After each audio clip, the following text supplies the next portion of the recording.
professional and we're at a beach house. Well, I guess if you have to be stranded, maybe that's not such a bad place to be stranded. I think it would be my number one choice. Oh, good. Well, it's an ill wind that blows no one any good. Well said, well said. Thank you so much for doing this. Well, thank you for being patient. I know we've put you off for a long time. That couldn't be helped, but I'm actually very happy to be doing this. And I was, weirdly enough, I didn't expect it, but I was looking forward to it. Really? I wasn't sure how you would feel about it. Is there an element of trepidation or? Well, definitely there's an element of trepidation, because I would say the most stressful experiences I've had in the last 5 years, apart from being in the epicenter of various demonstrations, were definitely interviews with people who were, they ranged from mildly hostile to very hostile. And those are tightropes, because if you make a mistake, well, it can be devastating, and devastating to your career, devastating to your family, devastating to your general reputation. So, tightrope. I think most people watching you thought that you are completely fearless, kind of cool as a cucumber, unfazed by any amount of attacks. Yeah, that's wrong. That's wrong. Okay. Oh yeah, that's definitely wrong. No, I definitely found the interviews, of all the things I did, as I said, apart from the demonstrations, having your name being cursed at and being chanted at by several hundred angry people is not anyone's idea of fun, especially if the attack continues afterwards, which happened on multiple occasions. And but I don't think that was worse than the more hostile interviews. I really don't like upsetting people. That's interesting. Again, I think that's not something that people would imagine. Well, I am a clinical psychologist. It's in my nature to help people, I would say. I have a hierarchy of belief in some sense. I'm not going to say things I don't believe to be true to spare anyone's feelings, although I would pick a truth that spared feelings the maximal allowable amount if I could do that. So, but I'm not interested in generating controversy. Mostly it's a funny thing, because I've learned over the years, and this is again, in large part because I'm a clinical psychologist, is that a little conflict in the present can save an awful lot of catastrophe later. And people are very much likely to sidestep a problem in the hopes that it will go away. And I know that problems don't go away. They never go away. What they do is they multiply, they fester and multiply. And so I will have the fight now, knowing that it's inevitable later. And I mean, I always conducted myself that way within our family, as Michaela can attest to. Both Tammy and I never allowed anything to sit unspoken under the rug. And so we'd have our uncomfortable conversations, but I'd sweat my way through them. I don't enjoy them by any stretch of the imagination, but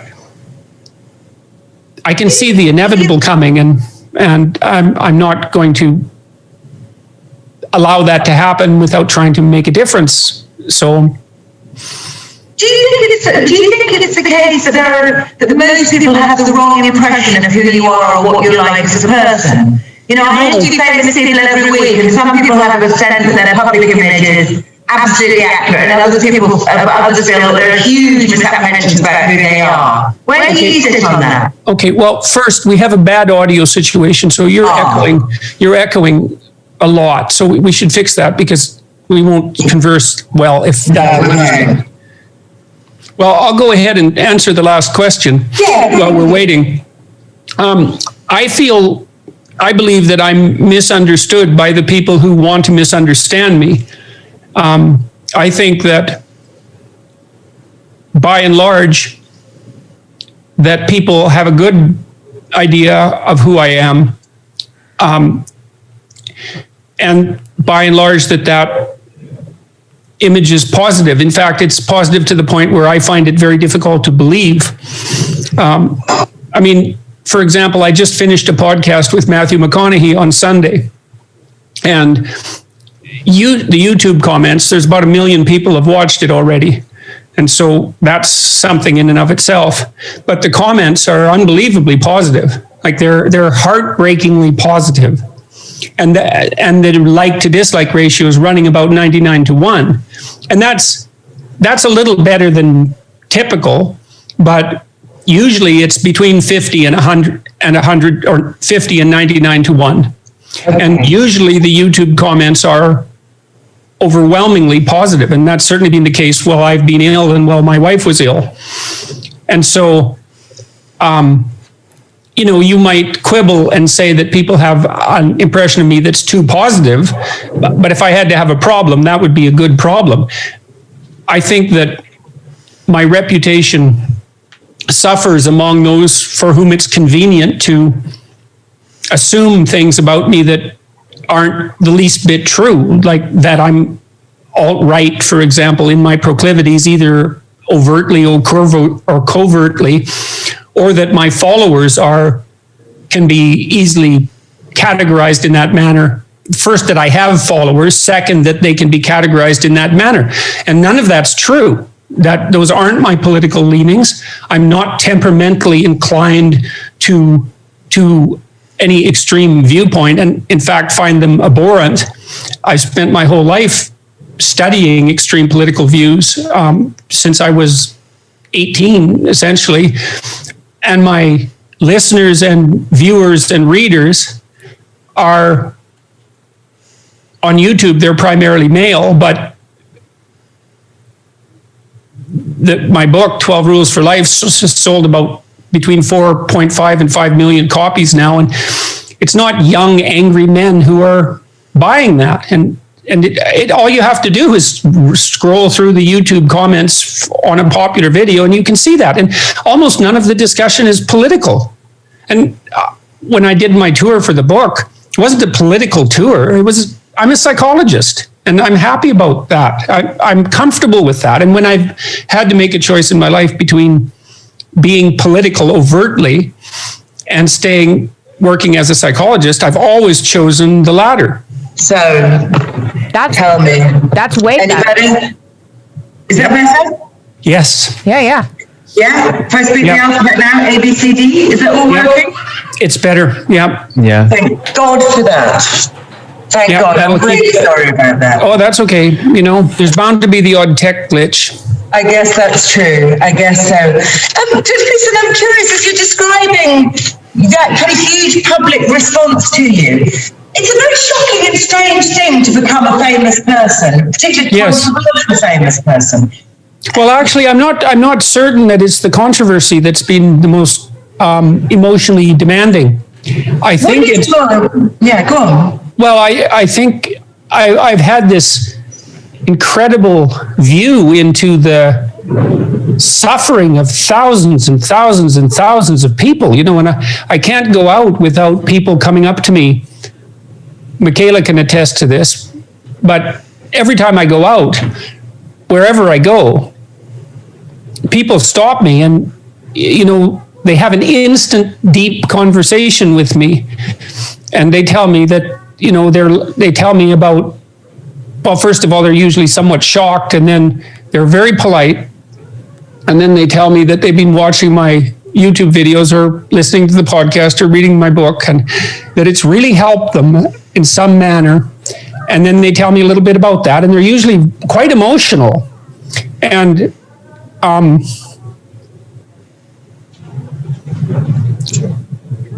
it's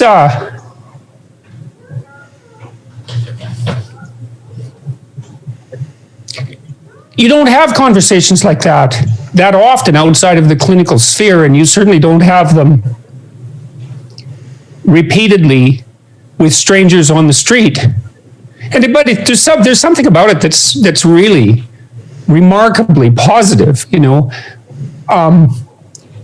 When I walk around, well, in any city, in some sense, it's like I'm at home, because where people know me, because people say on the street, they say, well, really nice to see you out. I'm glad that your health is recovering. It's like being surrounded by well-wishers and by friends. And I'm happy about it, because it's a great thing if you're a clinical psychologist to be able to extend your reach like that. But part of what's overwhelming to me is how it's direct evidence for how little encouragement so many people get. They're starving. Sorry, I haven't done an interview for a long time. Fine, take as long as you need. Of course. Of course.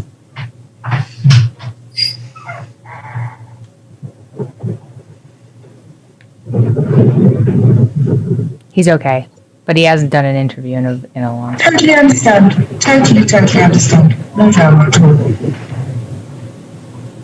There, I've got an extra-sized towel, so that should do me through the interview. Can I ask you a question? Do you carry this enormous sense of pressure of their expectations on you to be able to encourage them or guide them, or does that feel like a big pressure? Well, it feels like a big responsibility, but I can't. It's an overwhelming responsibility, and it's very surprising. Like it's hard to believe. It's surreal. It's always surreal, and it's so universal. I mean, I was in Serbia for months, not so long ago, and it's the same there. It's the same everywhere I've gone. If it's an airport or a cafe, or it doesn't matter. It's everywhere in the world. I mean, I think I've looked at my YouTube views, and I think my YouTube videos, including the interviews, have been viewed at least 600 million times. And so it's a scale of exposure that's, well, I mean, it's not unparalleled because there are no shortage of famous people, but it's unparalleled. It's certainly unparalleled for me. But there's also this international element to it that's also new. YouTube is a universal media platform, and it's so powerful that it's unbelievable. And if you put yourself in its clutches, then, well, most of the time nothing will happen, but sometimes there's a tremendous explosion. I mean, it's not surprising to me in some ways. I knew when I was working on my first book, Maps of Meaning, that I was dealing with things that were fundamental. I knew insofar as my sense of knowing is reliable, but generally it's been reliable. I can tell when I'm on to something. And I knew I was dealing with things that were fundamental. And I watched the effect of my lectures when I was a university professor on my students, and most of the students who I taught said the most common response to my classes was that it changed their life, it changed the way they looked at everything. And that was my experience, having learned and thought through what I learned and thought through when I wrote Maps of Meaning. It changed the way I looked at everything. So, I mean, I could see this coming because as my reach expanded electronically, that sort of response continued to occur. But YouTube magnified that in a way that's, well, it's a lot to adapt to. I mean, when all this hit me, I was already 55 or something, and I'd labored under relative obscurity. That's been made more of than is really the case because my classes were always popular, and so I had a certain renown at the university as a teacher, and I'd done some TV work for about 10 years really before I made the first couple of videos that went viral. But I'd also set up the YouTube channel a couple of years before that, and it was accruing views, not at an exponentially growing rate, but there were still tens of thousands of people watching, and that's not trivial. So, but the response, you asked me about responsibility.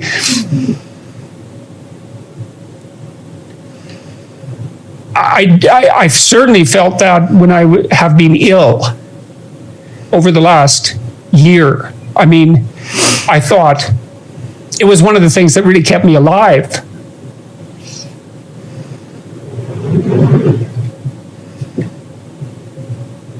And I suppose it shaped my next book because I tried only to, the illness and the responsibility, I tried only to keep words that I found sustaining during that period of time. But part of the reason that I stayed alive was because I felt a overwhelming responsibility to all the people who had been, affected by my work. I thought, well, that wouldn't go very well if I just expired somewhat melodramatically in the middle of Russia or in the middle of Serbia. And so it was responsibility, but also tremendous support. It's quite something to be in despair and to have thousands of people wishing you well. And that's been my experience overall, is that the proportion of people who have been supportive to me and my family compared to the proportion of people who've been antagonistic, there's no comparison. It's not like the antagonism is trivial, and it hits me. I think it hits everyone in the family. I mean, Michaela's taken a lot of flack for squirreling me away in Russia and in Serbia and, profiting from my corpse, so to speak.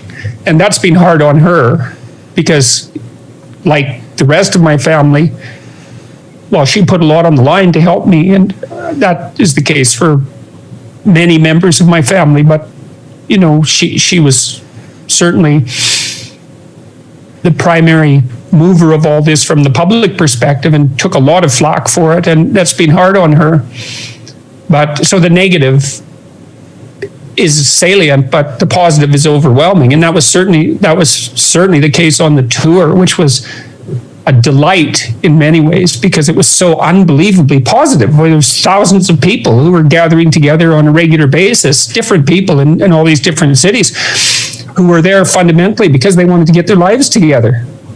And the way that was treated by the people that were antagonistic to me was exactly what you'd predict if you gave some credence to their cynicism. That it was a political ploy or that I was exploiting people, or they had no, and that would be mostly the radical identity politics types who have no love lost for me and vice versa. It wasn't in their worldview that people could gather together like that because they wanted to improve. But that was the case. Of 2018, by that point, obviously your life has kind of become unrecognisably huge and you're going on the book tour. To what extent was your mental health an issue for you during that year? I think you said to Joe Rogan that one of the worst days of your life was the day you spoke to Sam Harris. Oh yeah, Jesus God, that first discussion I had with Sam Harris, oh man, yeah. I was just, well, I don't think it's a mental health issue. Okay. I think it's a physical health issue. I have an autoimmune disorder of some sort, and it has multiple symptoms. One of the symptoms is depression. And, it's not really a classic depression because I don't have the classic cognitive symptoms. I've never felt that my life wasn't worth living. I felt that I was in so much pain that I didn't know if I could continue to exist, or that When you say pain, can you elaborate on that word pain? Because that can mean so many different things. Well, it would depend on the particulars of the circumstances, I suppose, but depression is a pain-like phenomenon. If you're depressed, much of the cortical circuitry that mediates a pain response, like a physical pain response, is activated. Many people with depression have pain syndromes, like lower back pain is very common among people who are depressed. So it is a pain symptom. It is a pain syndrome. Mm-hmm. I guess the depression I experienced, which is characteristic of many people in my family, was grief-like, I would say. It felt like overwhelming grief. And it was worse in the morning and would recede during the day, but it seemed to be part of a cluster of symptoms that were autoimmune in nature, and much depression is autoimmune in nature. So I think of it as, I think it's a physical illness as far as I can tell. When I talked to Sam Harris, it's very complicated, and I'm still trying to piece all of this together. But I had gone to see my family, my extended family on my wife's side, and Michaela and her husband and me both, all of us came down with the same symptom set that lasted about 3 weeks, and it was absolutely terrible. I couldn't get up without fainting. I'd faint, fall to the floor, gray out, not blackout completely, but gray out. Every time I got up, I couldn't get warm. I was wearing multiple layers of clothes and multiple layers of blankets, and I couldn't get warm. I had an overwhelming sense of doom and anxiety, and I didn't want to move. And plus, I couldn't sleep for days and days. I was without sleep for many weeks. And people have inadvertently ingesting apple cider. It wasn't. No, hold on. There were no doubt. Hold up. It wasn't apple cider. It was sodium metabisulfite in apple cider. Like the alcoholic apple cider was added to a stew. So it was sodium metabisulfite in that apple cider, but it wasn't apple cider. Right, I understand. Anyways, in the midst of that, I talked to Sam Harris, and I was operating at about 5% of my normal capacity, if that. It was terrible. But, I wasn't going to forego the opportunity because it was a necessary discussion. Now, I was nowhere near it. I wasn't at my sharpest, and you can certainly tell that in the interview. I couldn't respond rapidly. My normal quickness of wit, to what degree I possessed that, was certainly absent in that first discussion with Sam. But it turned out it worked out all right, because we had another discussion, and overall, and then I had these public debates with Sam too, that really, I think we had 10,000 people at the Orpheum in London. It turned into something that neither of us would have possibly imagined. I don't know if there's ever been a larger public debate, or certainly not on that kind of issue, and who would have known that would become something that was so popular that it was somewhat of a cultural event. So I don't think it's unreasonable to claim that. And so you would prescribe the benzodiazepines as a result of that incident? Yes, and a sleeping pill. Prescribed by your family doctor. Were you at all worried? Did sort of alarm bells ring about women in the 50s and 60s who got hooked on Valium and couldn't get off it? Well, look, when benzodiazepines were first introduced, they were touted as an almost completely safe replacement for barbiturates. I really didn't give it a second thought. What happened was, well, partly I was, my life was an absolute whirlwind at that time. So it fell, if it had been an item of concern, it fell, to number 20 on a list of 20, and only 1 through 10 ever got attended to. At the time that I had this terrible reaction, other things were happening. The Canadian equivalent of the IRS was after me and making my life miserable for something they admitted was a mistake 3 months later, but they were just torturing me to death. The College of Psychologists that I belonged to was after me because one of my clients had put forth a whole sequence of specious allegations because the person was upset that I had sort of disappeared over the Christmas vacation. So that was extraordinarily stressful. It wasn't clear to me whether my job was going to continue. So, there were other issues. Plus, I was at the epicenter of this incredible controversy, and there were journalists around me constantly and students demonstrating, and it was a very hectic time. In any case, I took the benzodiazepines. I didn't take the sleeping pills. I think I took them 2 or 3 times and just stopped. But the benzodiazepines allowed me to sleep again. And it was a very stressful time. And they were prescribed for 2 a day, and I just took them. And it wasn't like I couldn't feel them. They weren't I wasn't taking a high enough dose so that I could actually detect the effects of the sedation. They weren't sedating me at all. They just stopped whatever had happened to me, which I still don't really understand. You know, we have a hypothesis that it was a allergic reaction to the chemical that Michaela described, but it was strange that that the three of us were affected by it and no one else as well. Anyhow, well, in any case, that's what the psychiatrist said, is that when you go off of SSRIs, you can be neurologically sensitive to chemicals. And well, that's a reasonable lines up. Yeah, and I was probably our theory. Like, we did talk to a doctor. Yeah, that doesn't give it enough credit. Like, there are doctors involved here. No, it's not like and many of them. It's not like we've been sitting around armchair hypothesizing about what happened. We've consulted many people to try to figure this out.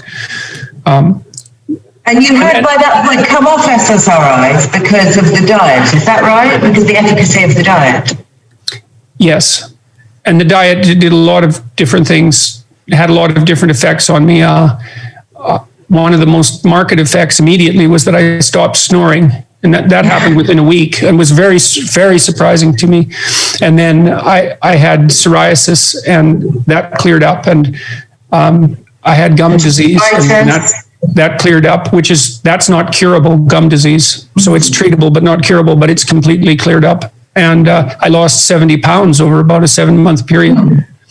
So it was, the transformation was remarkable. And I've had other autoimmune symptoms in my life. I had alopecia areata at one point and thought I was going to lose all my hair, but luckily that stopped. And I had this condition called peripheral uveitis, which is an inflammation in the tissue of the eye, and markers on my fingernails for autoimmune, like in an autoimmune condition, your body attacks its own cells, and I had markers for that as well.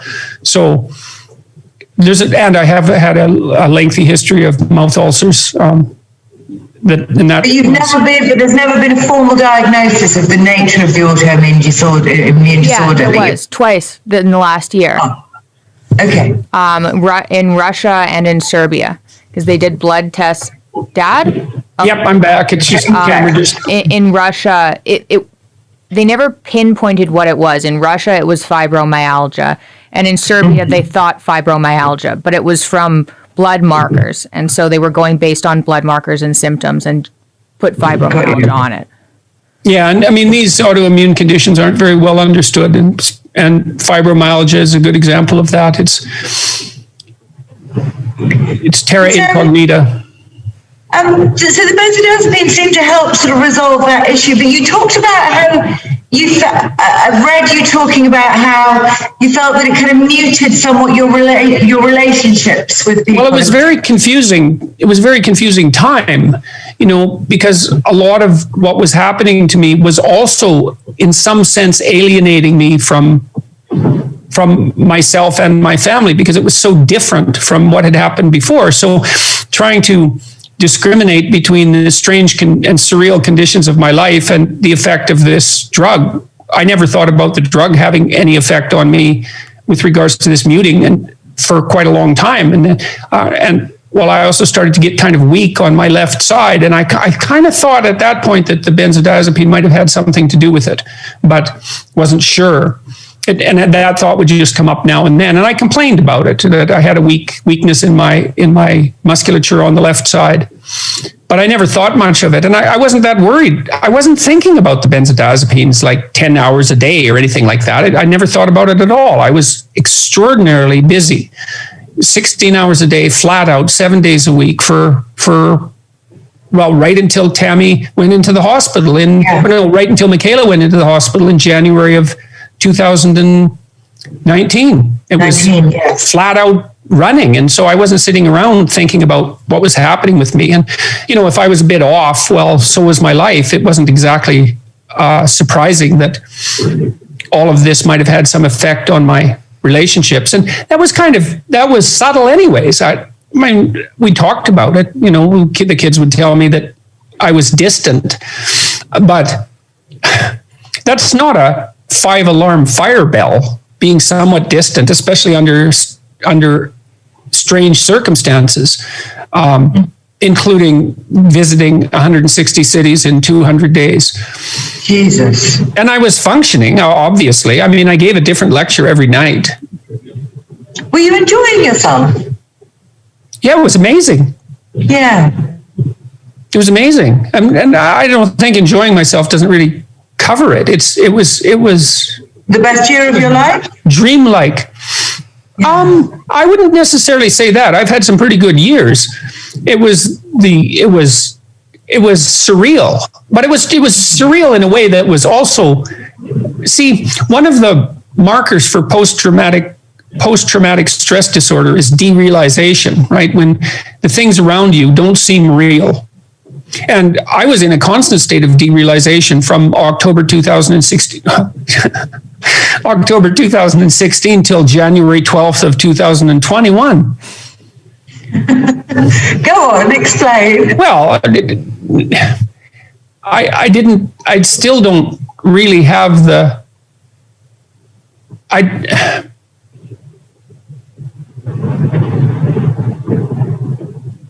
I'll give you an example. So one day, and this would have been in 2017 probably, and so things hadn't got as busy as they were going to get. 200 of my colleagues signed a petition at the University of Toronto to have me removed from my tenured position.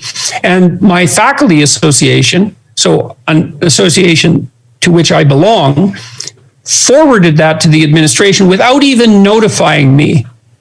And my son came over to talk to me, and I said, Julian, 200 of my colleagues just signed a petition asking for my removal from the University of Toronto faculty. And he said, oh, Dad, don't worry about that. It's only 200 people.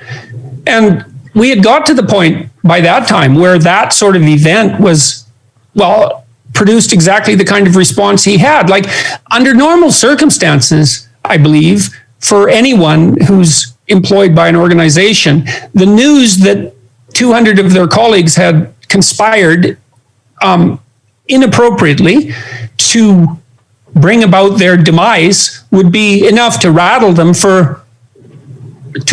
into silence permanently, instantly. And for us, that was barely noticeable as a blip on the horizon, given everything else that was going on. And as it turned out, it had absolutely no effect. Maybe a somewhat negative effect in terms of the reputation of the university, but no effect on me.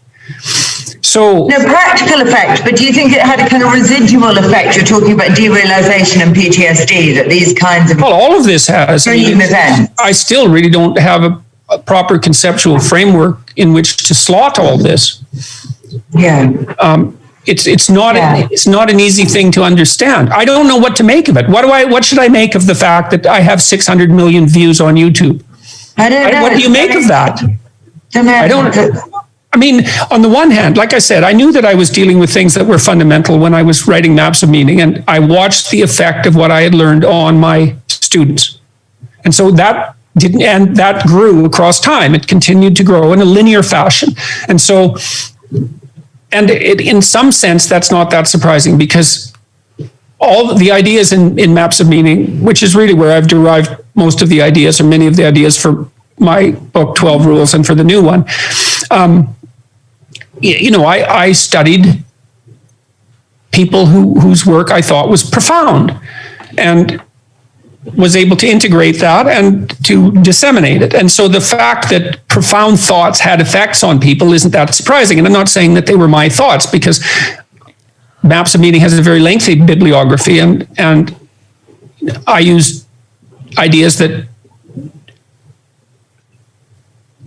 towering intellects had generated, many of them psychologists. And so the fact that they had a powerful psychological effect makes sense. It's still something to be the messenger, even if you're not necessarily the originator. But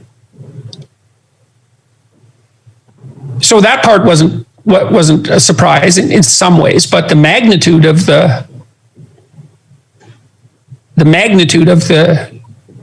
response has been, and the nature of the response, the emotional nature of the response, has been continually amazing.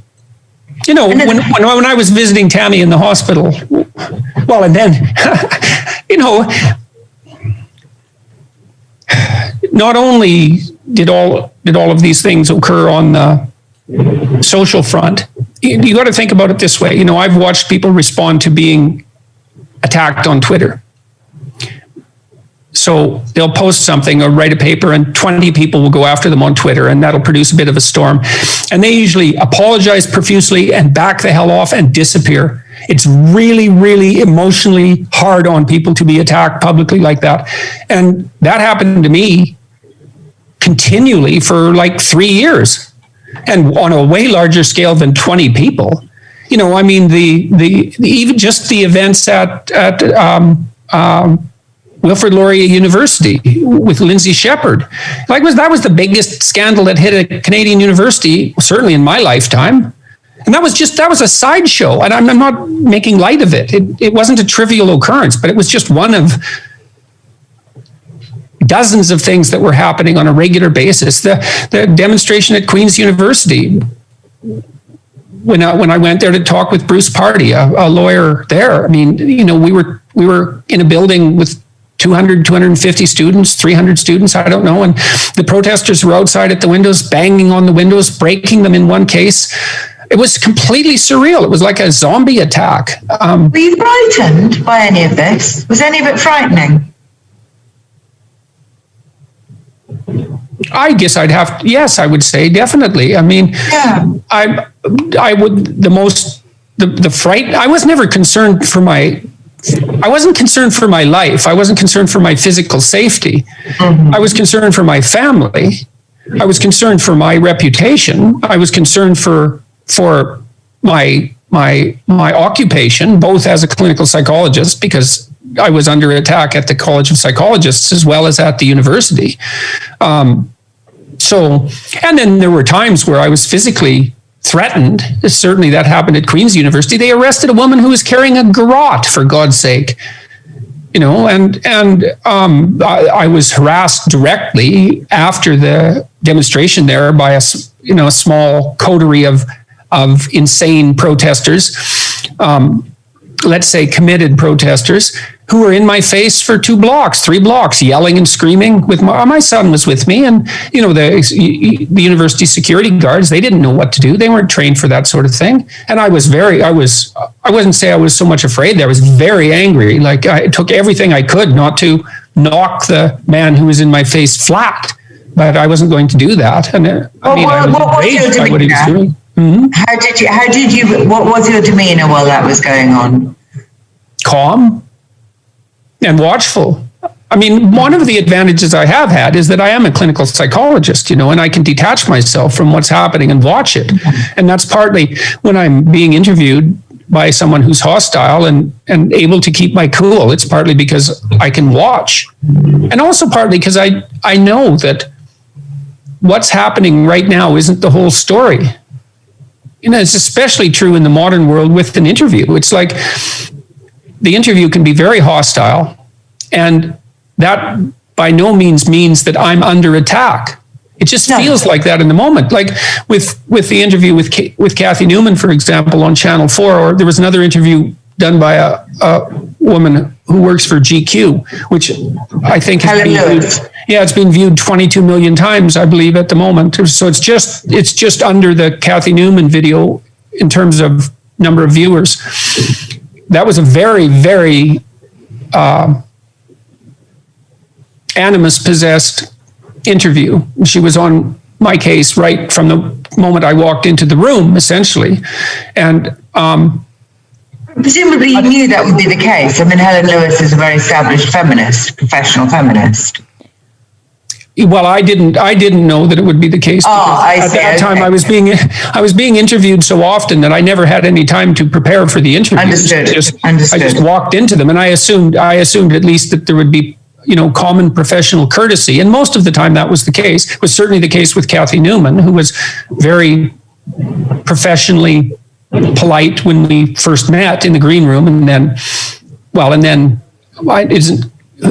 went on the attack, I suppose, when she was interviewing me.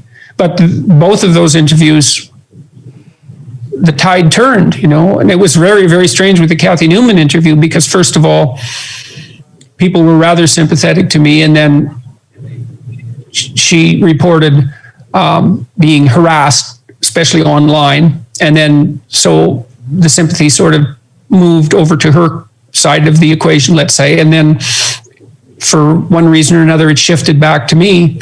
But did you enjoy them in real time during those 2 hours with Helen nearly and half an hour with Kathy? No, you didn't enjoy a second of it? No. Oh, yes. With Kathy, I enjoyed a second of it. Which second? Well, when she stopped, when I, see, there was one point where she was reduced to silence, and I'd asked her a very serious question, which was why she thought it was okay to go after me for making people uncomfortable with my opinions, when it was okay for her to go after me and make me as uncomfortable as possible in this particular scenario. And she had no answer to that. And she had no answer to that because she knew perfectly well that she was being hypocritical. And she stumbled and stopped speaking. And I said, gotcha. And I enjoyed that. And I thought, like in that half a second, I thought long and hard about whether or not I was going to say that. I knew it would be funny. And I do have a sense of humor, although it's rather suppressed. It's been rather suppressed over the last couple of years. Yeah. And I took a calculated risk, and I would say that I enjoyed that because the timing was right. And it worked. It paid off.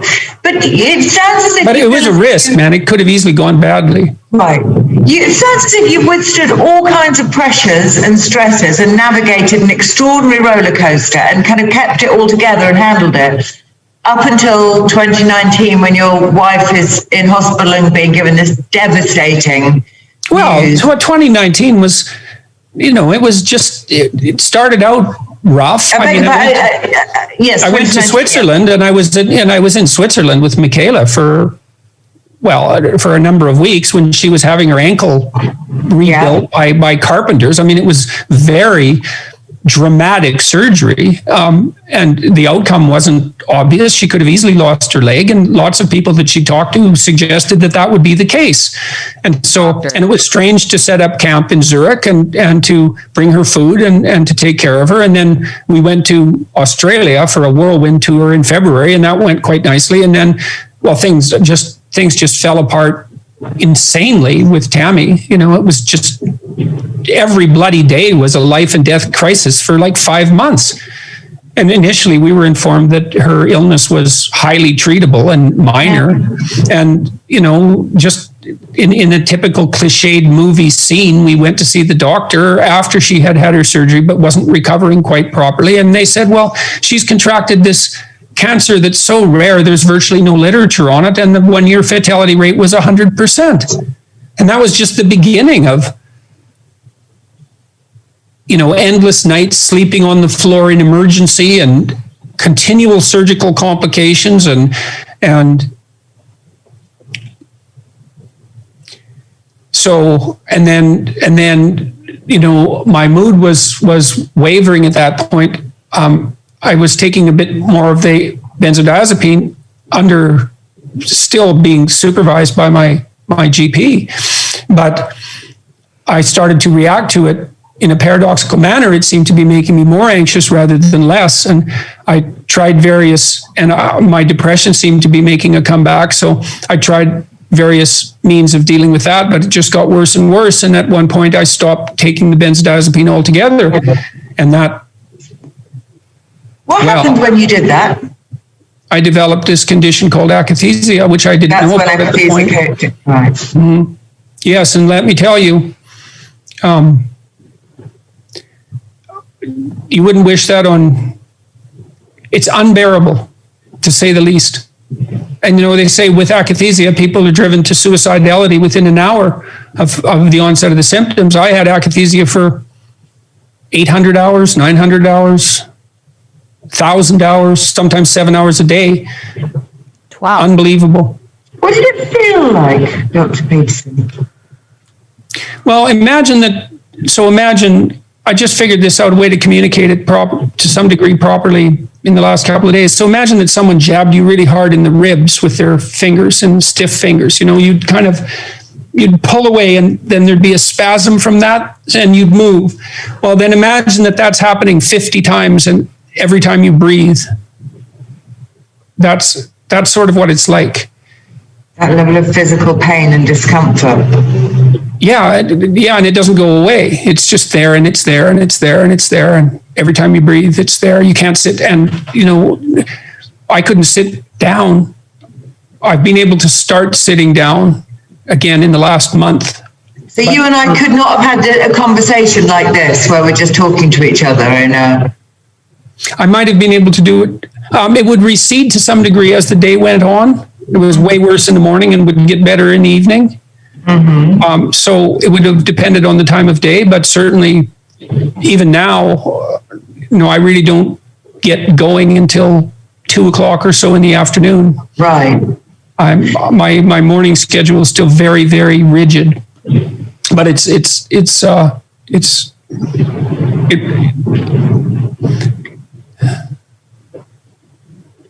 yes, it's unbearable, the sensation.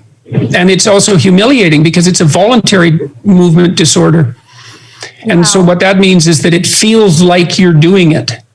And I could also control it. So if it was happening and I was twisting and moving and walking around in my bedroom uncontrollably thousands and thousands of times, if one of the people who were caring for me, a nurse or a doctor, said, well, can you stop it? I could stop it. Although I had a hard time stopping the effect of the breathing. It's not voluntary. One of the symptoms of akathisia is that it feels voluntary. This is in akathisia. So one of the torturous things about it is it feels voluntary. There are other psych side effects. Well, and you can stop it at least briefly. Well, yeah, there's a disorder called dyskinesia where you move, but you don't even know you're moving. It's an uncontrollable movement disorder, but it's involuntary. It doesn't affect the voluntary motor system, but akathisia does. And so there's always this sense that you could stop it if you just exercised enough willpower. So it's humiliating as well. And does that also generate a kind of self-punishing dynamic in your head, that you're angry with yourself? Disgusted, I would say, more than angry. Disgusted? Where you feel as if you're being kind of grotesque and ridiculous and weak, is it? Or yes, definitely. It's not only that you feel like you're being that, that is the situation, or that's certainly how it appears. Grotesque for sure. And did you feel incredibly self-conscious about it and being? Oh no! After a while, I just being self-conscious. It was so awful that the problem of being self-conscious fell way down if you're in enough pain, you're no longer self-conscious. It's there, but I shouldn't say that. You're still self-conscious, but that problem is it's trivial compared to the pain. It was horrible. I mean, that's the other thing that's so strange about this. And that's also made this surreal, is that I'm actually a very private person. But prior to all this, I never discussed my own personal affairs with anyone. I never talk about my illness. I don't talk about how I'm doing. I have done that with depression to some degree because I thought there was a public service element in it, because my family has battled it for a very long time. And I felt that some public disclosure of that would perform a reasonable public health function. But other than that, I'm not inclined towards personal self-disclosure, and certainly not on a mass scale. So that's also been very strange to have all of this be so public over the last 2 years. And saying that, brings up a wave of disbelief that can be the case, that's actually happening. Panic? Is it a panicky wave, or is it just incredulity? Now, I think it's mostly just incredulity. So you've obviously tried to get treated twice in North America, first on the Eastern Seaboard, and then in Toronto. That just didn't work at all. Mm-hmm. Do you even remember much about those two? I don't remember anything about Toronto. I don't remember anything. Toronto. From December 16th to February 5th, of 2020, the end of 2019, the beginning of 2020, I don't remember anything at all. Do you think did you know that you were flying to Moscow to be put into a coma? Yeah. So in real time, you were fully aware of it, but you've got no memory of it now. That's right. Yeah. I mean, obviously, what lots of people would say is, this is, obviously, I've talked to various people about this, and everyone says, why on earth would a high-profile North American... I went to the best treatment clinic in North America in Connecticut, and all they did was make it worse. We were out of options. We were out of options. The judgment of my family was that I was likely going to die in Toronto.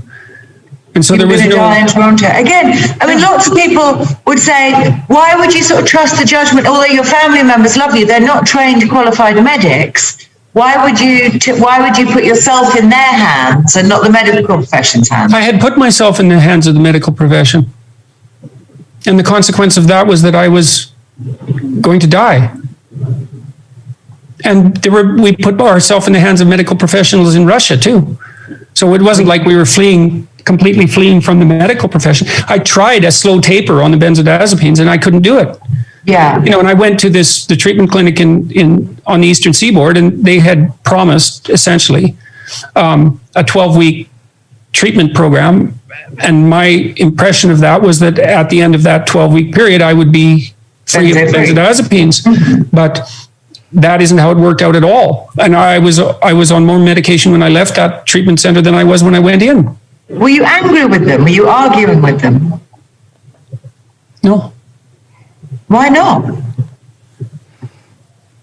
There was no point in being angry. It wouldn't be helpful. I was disappointed. I mean, when I went there to begin with, right at admission, they basically told me that the 12-week program was unlikely to be successful. And I thought, well, this is a hell of a time to be informing me of that, since I've just come down from Toronto. But by that time there wasn't any alternatives at that point. So, I was in a sufficiently dire state so that it wasn't tenable for me to maintain my residence. The clinic you went to in Moscow, they're more familiar with doing a kind of induced coma to have sort of a speedy withdrawal from opiates rather than benzodiazepines. Is that right? Michaela would probably be better able to answer that than me. No, you're back. I suppose, again, one of the things that people absolutely associate you with is that you are meticulous about following the data. It's almost a kind of Peterson catchphrase. There's no evidence for that. You are very much an evidence-based person. What was the evidence that you saw that was so compelling and overwhelming to take you to Moscow? I couldn't tolerate the gradual taper. So it was the only other alternative. That's all. It wasn't that it was compelling, it was that we were out of options. Right. Yeah, the treatment I received on the Eastern Coast and in Toronto didn't help and made it worse. Yeah. So we didn't have any other options.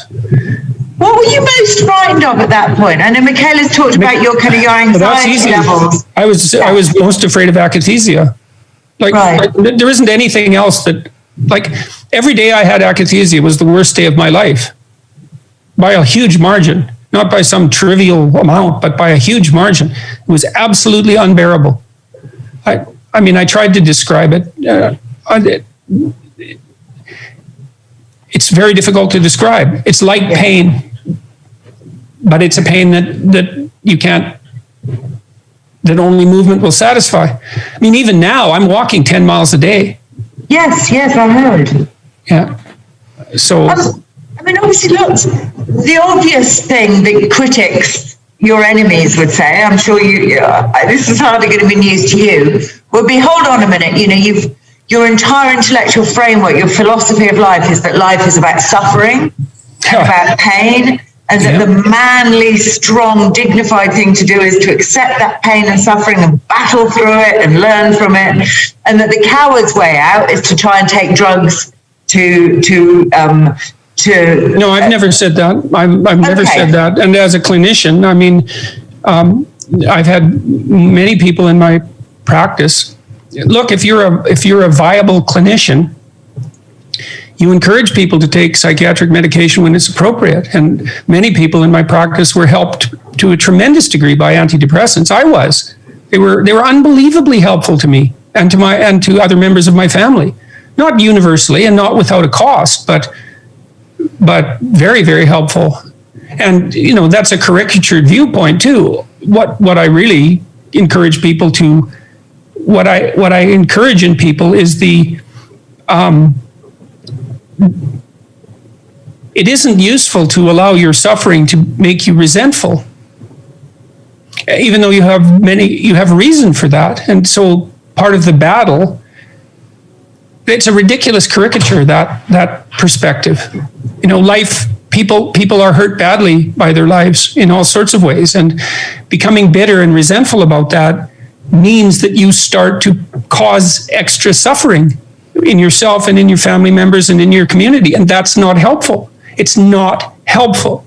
And believe me, I mean, I've had plenty of temptation to become resentful about what's happened to me in the last 2 years with my wife's terrible illness, and with my daughter's illness first of all, and then with my wife's illness, and then with mine, and I've certainly had my moments where I thought it was torturous, because it was unbelievably torturous, because I was in agony and with an indeterminate prognosis, but certainly one that indicated that this would last for months and months and only slowly recede, months and months and perhaps years.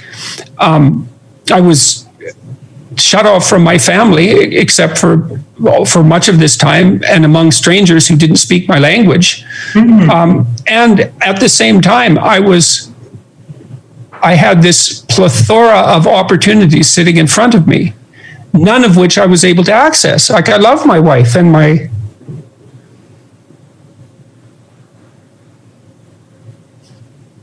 kids and my grandkids, and it was like a nightmarish surrealist novel. I had all this waiting for me, all this life I put together so carefully, and it was constantly dangled out of my reach. I was completely consciously aware of that. The condition I developed made it impossible for me to live at home. So I was divorced from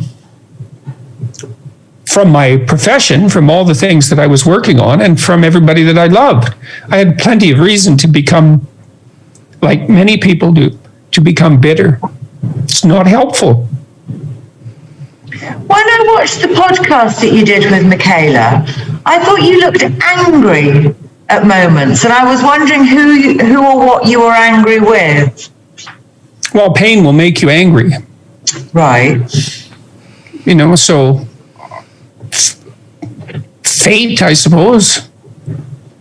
It was, I would say, well, we've had our health troubles in our family for the last few years, many years. And the last 2 years were surreal in that regard again. It was just too much. And so I was never, or very rarely, angry when I was in the hospitals. Never angry at the nurses or doctors, or very rarely. Is there anybody of you that's angry with yourself for taking benzodiazepines now that you know how dangerous they are?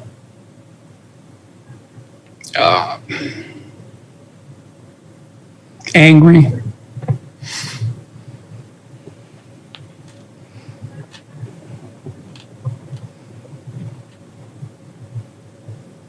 I wouldn't say angry.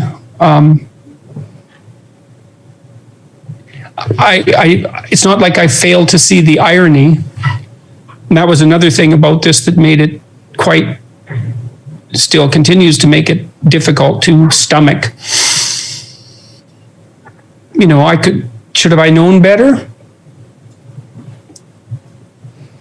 Possibly. Well, I did do my thesis on alcoholism, although, this is, hold up. Yeah. You had a side effect from a medication. Should you have known better that benzodiazepines can cause akathisia in people who take SSRIs? No. You didn't have it like this. This wasn't benzodiazepine dependency problem. This was an akathisia side effect from psych meds. Right. So, like, let's. Yes, and no, I couldn't have known that. Yes, that's right. Thank you. I have to say, we have 10 minutes before we have to wrap up. Yeah, I'm doing okay, by the way. Yeah, I know, but still, or Mom will kill me.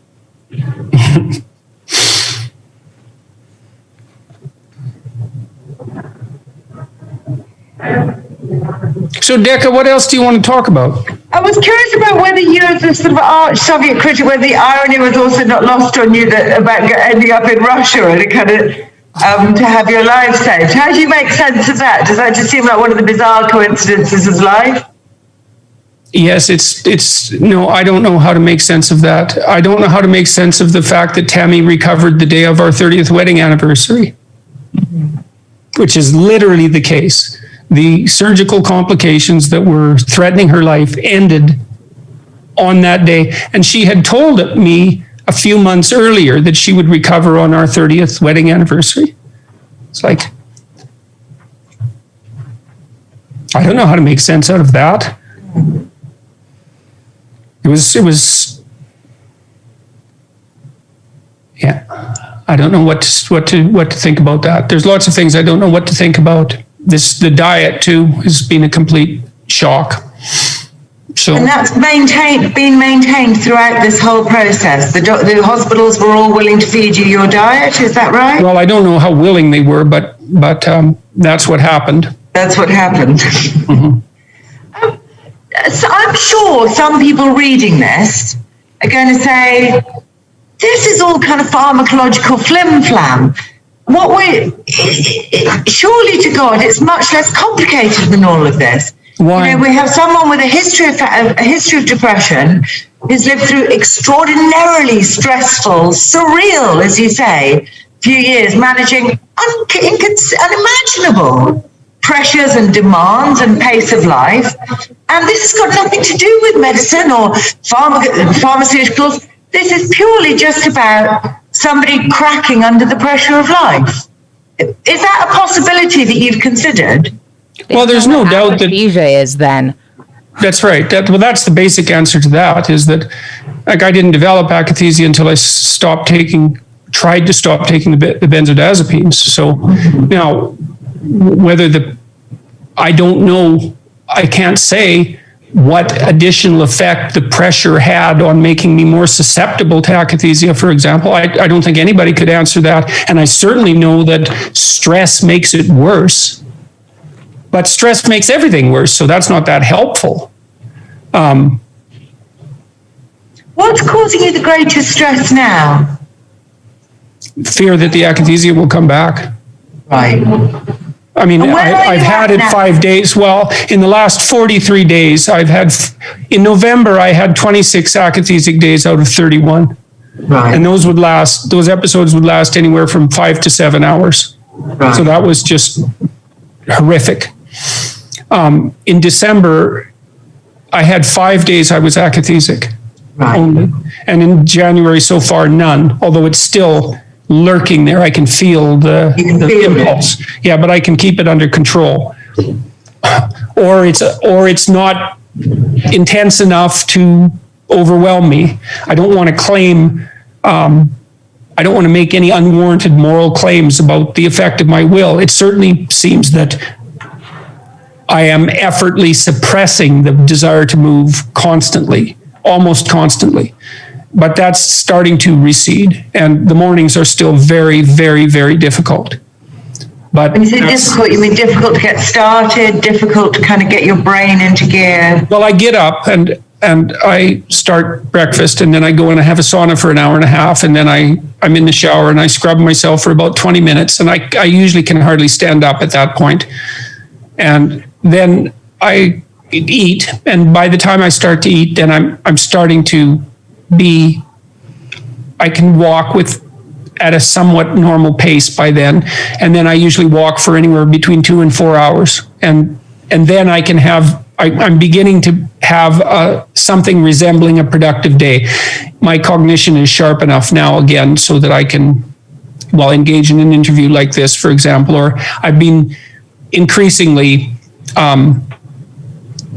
participating in podcasts, and that's been the other thing that's so difficult. Is my life was so bloody complicated that when I stopped my occupational activities, it was very, very difficult to start them up again, because it's like jumping into a car that's going 900 miles an hour.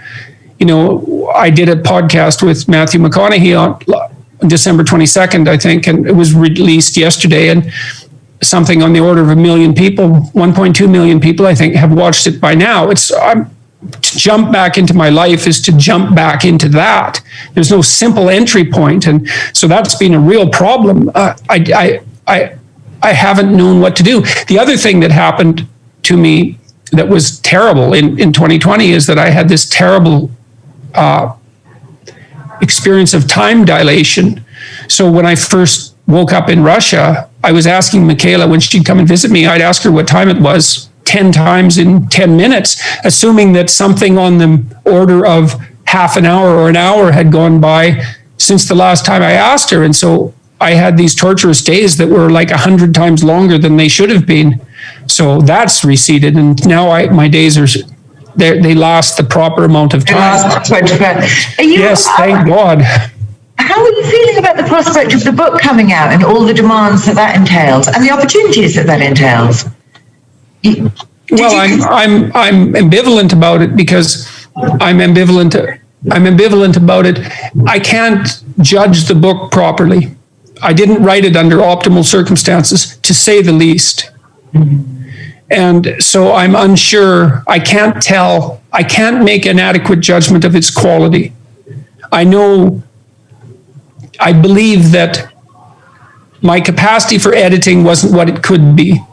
Yeah. But that was offset to some degree by the fact that I was able to filter what I was writing through the lens of my illness, and to eradicate everything that wasn't sustaining for me while I was in such trouble.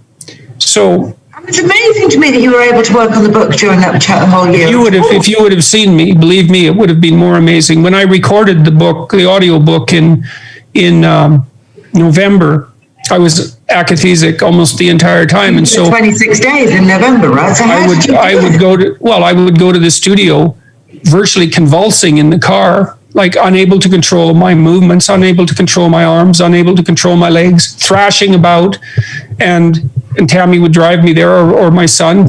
And then the same thing would happen in the lobby. I was moving just frenetically, and then I'd get upstairs into the studio and force myself to sit down, and then force myself to not move for 2 hours and do the recording.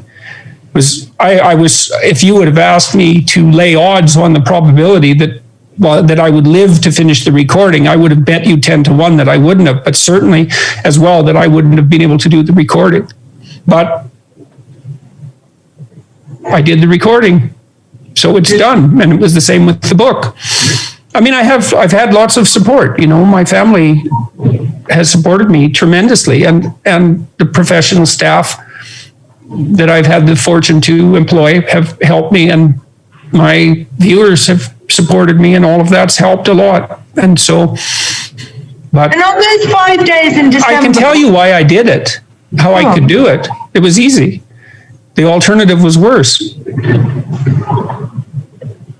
If I would have lost the book, I wouldn't have had anything left. No job, no function, and I like to work. And I've always tried to be, it's like a game in some sense. I've always tried to be as productive as possible on as many fronts as possible simultaneously. And I've practiced that since I was in graduate school.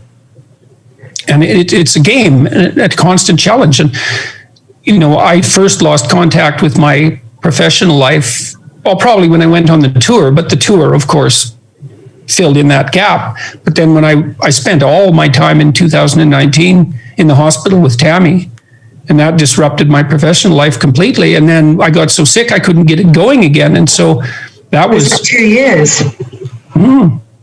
But I had the book. And so I'd get to the point where I could sit a bit by 3 o'clock, and I'd think, okay, I'm going to sit and write. And it was hellish, but the thought that I'd stop and that would fold up and I'd have nothing, that was worse. And so, if you're caught between the devil and the deep blue sea, at least you have your choice of demise. And so it was better to work than to not work. And that's definitely the case. So that's why, to the degree that I can explain how I was able to manage it, I'm not going to talk about willpower or courage. I'm going to talk about the lesser of two evils.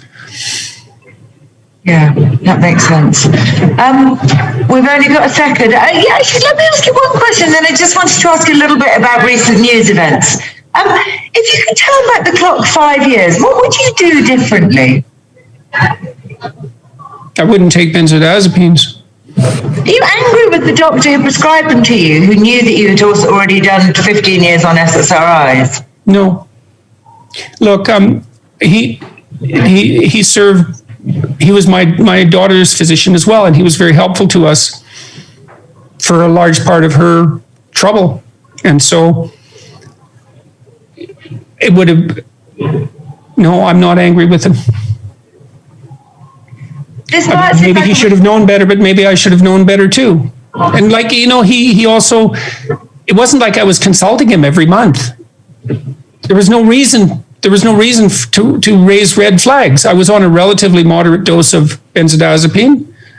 And it's not like that's rare. It's unbelievably common. Now, it's not good. As it turns out, the FDA put out warnings last fall, stating quite clearly that these drugs shouldn't be used for more than 10 days. But the FDA didn't drive that message home until last fall. So those are the breaks, and I'm not happy. And I don't see how he could have, no, I don't harbor any resentment towards him. And just before we finish, can I just ask you a quick question about recent news events? I'm sure go right ahead. You've been as kind of gripped as the rest of us by events in Washington in the last couple of weeks. Obviously lots of people are now saying, actually, I've revised my opinion about Trump. I didn't think he was dangerous. I didn't think he was, and you had certainly said quite calming things. You've called him a liberal and a moderate, no more of a demagogue than Reagan. Do you still feel that, or have you similarly changed your view about him? Well, I'm not really, when I'm looking at what's happening in the United States in the last week, I'm not really thinking about it in terms of Trump. I'm thinking about it in terms of a positive feedback loop that's developed between the radical left and the radical right. And that's something that I saw coming 5 years ago. And you can put it at Trump's feet, but it's not helpful. I mean, obviously, he was the immediate catalyst for the horrible events that enveloped Washington, the inexcusable events that enveloped Washington.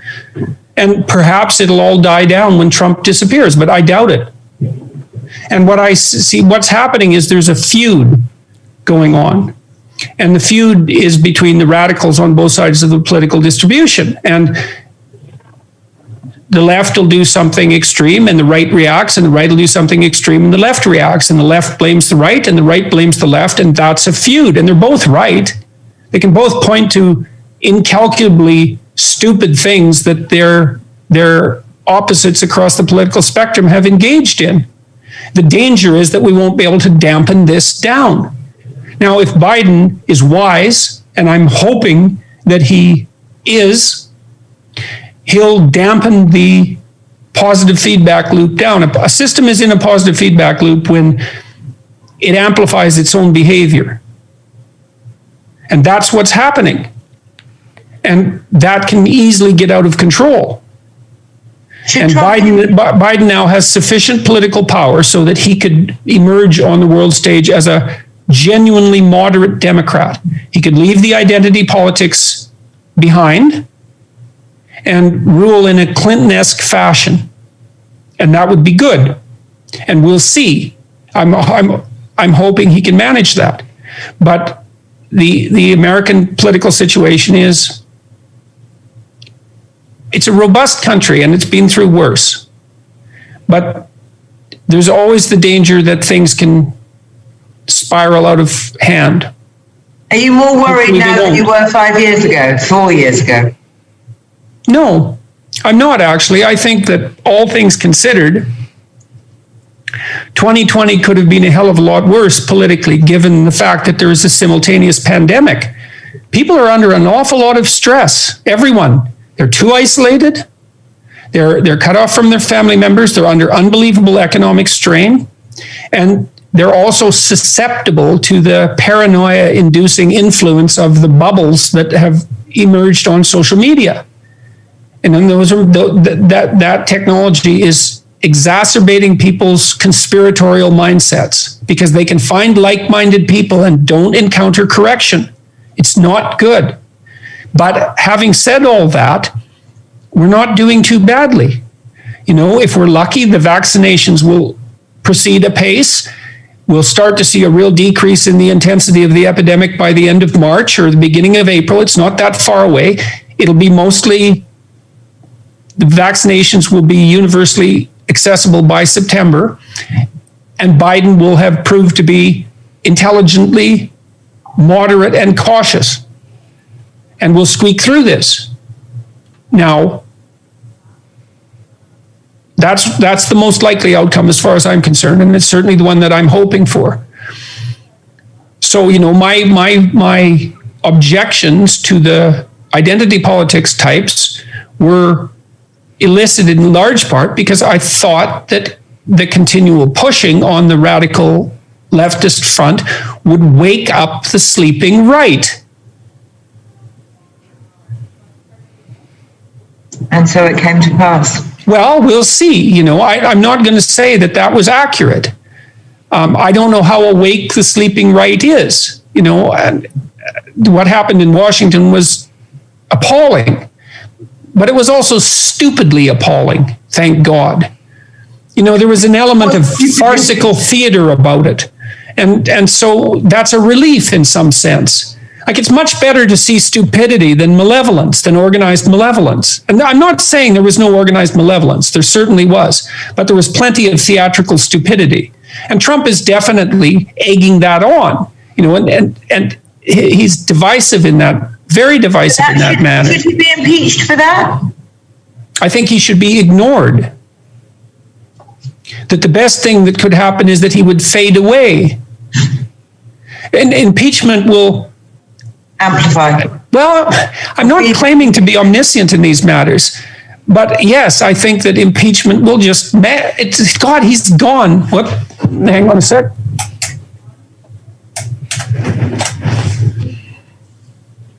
He's gone in a week. And the Democrats could busy themselves with getting the goddamn vaccinations out. Biden could be a successful president instantly if he did nothing else but vaccinate 100 million people in the next 3 months. And there isn't anything that's anywhere near as important as that. And I'm hoping that what happened with Trump and his inciting to protest, I'm hoping that'll fade away and that wise people will allow it to do exactly that. I don't think stoking the flames is a good idea. I've never thought that. That's from my perspective, I could see what was coming. Too much ideological nonsense, too much identity politics. That's why Trump was elected to begin with. The Democrats alienated their working class voter base. They sacrificed the people that they had stood for decades on the altar of identity politics. And I know why that is too. The Democrats don't have any policy-making procedure. It's not part of the political system. And so what that means is the radicals who have a narrative control the rudder because they have a narrative and the centrists don't. And this is absolutely clear. I've been to Washington many times now and watched it. So the centrists need a story. And there is a story. The story would be peace and prosperity for all of us, low-cost energy, an economic program that would benefit everyone, but maybe even most particularly the poor, because inequality is a real problem. Inequality destabilizes societies. It's clear. And so if you're a right-winger or a left-winger, you have your reasons to control inequality. If you're a right-winger, you control inequality because you don't want your society to spiral out of control. And if you're a left-winger, you control inequality because it's unfair that the people at the bottom are suffering the way they are, the ones that stack up at zero. It's an unbelievably deep problem. And cheap ideological solutions aren't going to solve it. Inequality isn't a function of capitalism. It's not, there's no evidence for that whatsoever. And so the continual attempts of the radical leftists to blame inequality on capitalism are self-defeating. And if you were, I was talking to Matt Ridley the other day. He wrote The Rational Optimist, a number of other books, and one of the things you might derive from Matt's books is that if you were truly concerned with the poor and with the environment, you would do everything you could to make the poor as rich as possible, as fast as you possibly could, because rich people care about the environment. And the fastest way to lift poor people out of poverty is through free market capitalism, clearly. And the evidence for that is quite pronounced. Since the Soviet Union collapsed, more people have been lifted out of poverty than in the entire course of human history before that. From 2000 to 2010, the number of people who were in absolute poverty in the world fell by half. The Chinese just announced its eradication last week. And by 2030, the UN predicts that there will be no absolute poverty anywhere in the world. So there are alternatives to this terrible ideological idiocy that's threatening the stability that's threatening stability in places like the United States. Anyways, look, I have faith in Western democratic institutions, and the Americans have been through all sorts of upheavals in the past and come through with flying colors, and I think the same thing will happen now. I pray that Biden keeps the radicals in his party under control. He has the mandate to do that. He was a moderate. He was elected as such. And there's plenty of moderates in the Democratic Party that he could rely on. He doesn't have to pander to the radicals. And I've seen some evidence of that pandering already. It's very unfortunate. You look at that exactly like... We should wrap this up. Yeah. Otherwise, Mom is going to wonder why we've been doing this for an hour and 40 minutes. Okay. You said I look exactly like... You do. I mean, listening to you speak then, that you would be eminently recognizable to anyone who's ever followed you or read you. Or I suppose just before that, I'm curious, do you think if in any way do you think the experience of the last year has changed you as a person? I have far more appreciation for the banality of the normal. You have no idea what a privilege it is to be able to sit down.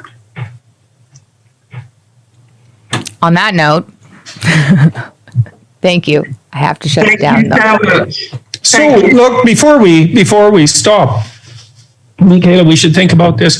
Decca, you should think about whether you got everything you wanted. I mean, I want you to be satisfied with this interview. And it's obviously in my interest as well as yours that you're satisfied with this interview. And so if you have other questions, if you think there are things that we haven't talked about, if you think there are lacunae in our conversation, then let us know, okay? Brilliant. And we'll make arrangements to talk to you again. Fantastic. Thank you. I really, really appreciate this, all of you. Thank you. Yeah, I guess I have one question for you, too. I think of all the things, I think it would be a mistake to tilt this discussion too much towards the details of my illness, because the story here that hasn't been told properly is the reason for the tremendous hunger that's manifested itself for the sorts of things that I've been talking about. And there isn't a journalist who's got that right yet. And I think that's because journalists tend to look at things from a political perspective, and this hasn't been a fundamentally political, what I've been doing hasn't been fundamentally political, even though it's been cast that way. I've been trying to help people. I've been trying to point out to people that they need a profound meaning in their life because their lives are difficult. And without a sustaining meaning, then you can become bitter. And that's a bad outcome. And also that the meaning that you need to sustain yourself is to be found through responsibility. And that's the fundamental message that's resounded with people. It's that small equation. Meaning justifies suffering, and meaning is to be found through responsibility. And no one is delivering that message. But it's not optional, that knowledge. It's vital. People can't live without knowing that. And so that's what I've been telling people, is that, look, your life is going to be hard. And that can warp and hurt you in a way that will incline you to make things worse rather than better. But you can forestall that without being naive by taking on the proper responsibility in your life for yourself and for your family and for your community. And that's real. That makes things better. It's not just a psychological paper over. It's the genuine article. And then I have all these thousands of people who are continually communicating with me, who say, I tried that, I was desperate and I tried that, and it works. So that shouldn't be lost in the shuffle and in the details of my, bizarre affliction. It's a sideshow.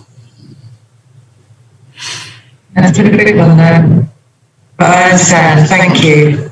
I really appreciate that. Good talking with you. Thank you. You too. Thank you. Don't get sunburned too badly in Jamaica. No task. Okay. Thanks very much. Thank you. Bye-bye.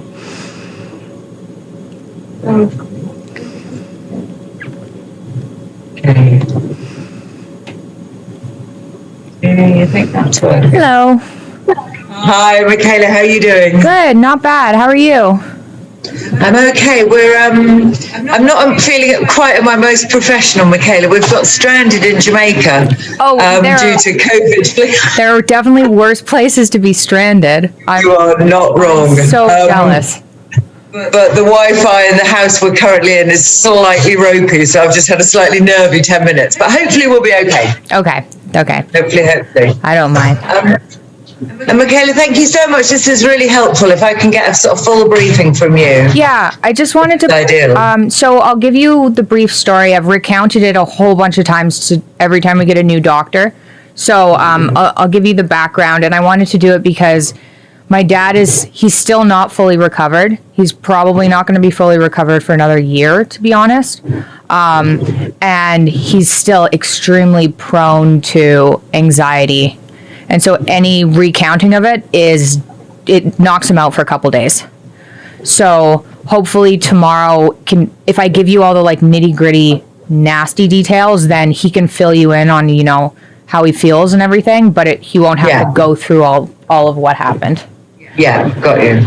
Okay, so let me start from, I'm going to let him tell his story. I'm just going to tell the medical stuff that he doesn't want to get into. Got you. Okay, so in 20, he was taking SSRIs for, I believe 14 years. It was a long time. And to treat fairly severe depression that seems to run in our family. And that was going. And can I ask you, have you always had that all your life? Was that sort of part of your family experience, your father's depression? Yeah, my great grandpa had it, and he ended up on the, very depressed, living on the couch for the last, 10 years of his life, very, very depressed. It hit my grandpa in his 40s, and then it hit my dad. He said it was there, but it wasn't bad until his late 20s. And so he didn't start taking, because he didn't want to take medication for it, but it was starting to affect his lecturing. He wasn't able to lecture. He was working at Harvard, and it started to affect his lecturing. So he started taking SSRI, and it helped quite a bit. And then it hit me, and it hit me when I was really little, 12. So it's this familial depression. And in 2015, we went on a low-carb diet. He got a lot healthier. You can see from the videos in 2015 to 2016, he went from 218 to 160. He lost a whole bunch of weight. He had GERD and gum disease that got better. He had psoriasis that got better, and his depression started to get better. So he went off of the antidepressants, and things were okay, and then they weren't okay. And he went on Rogan, and he got a lot of negative media for this, but he talked about this sodium metabisulfite response in apple cider, where he had severe insomnia, and it is actually something that happened. It happened to both of us, and we now know what happened. You were both affected by it. Yeah, it was over Christmas, and it hit him. It was really awful, but it hit him harder.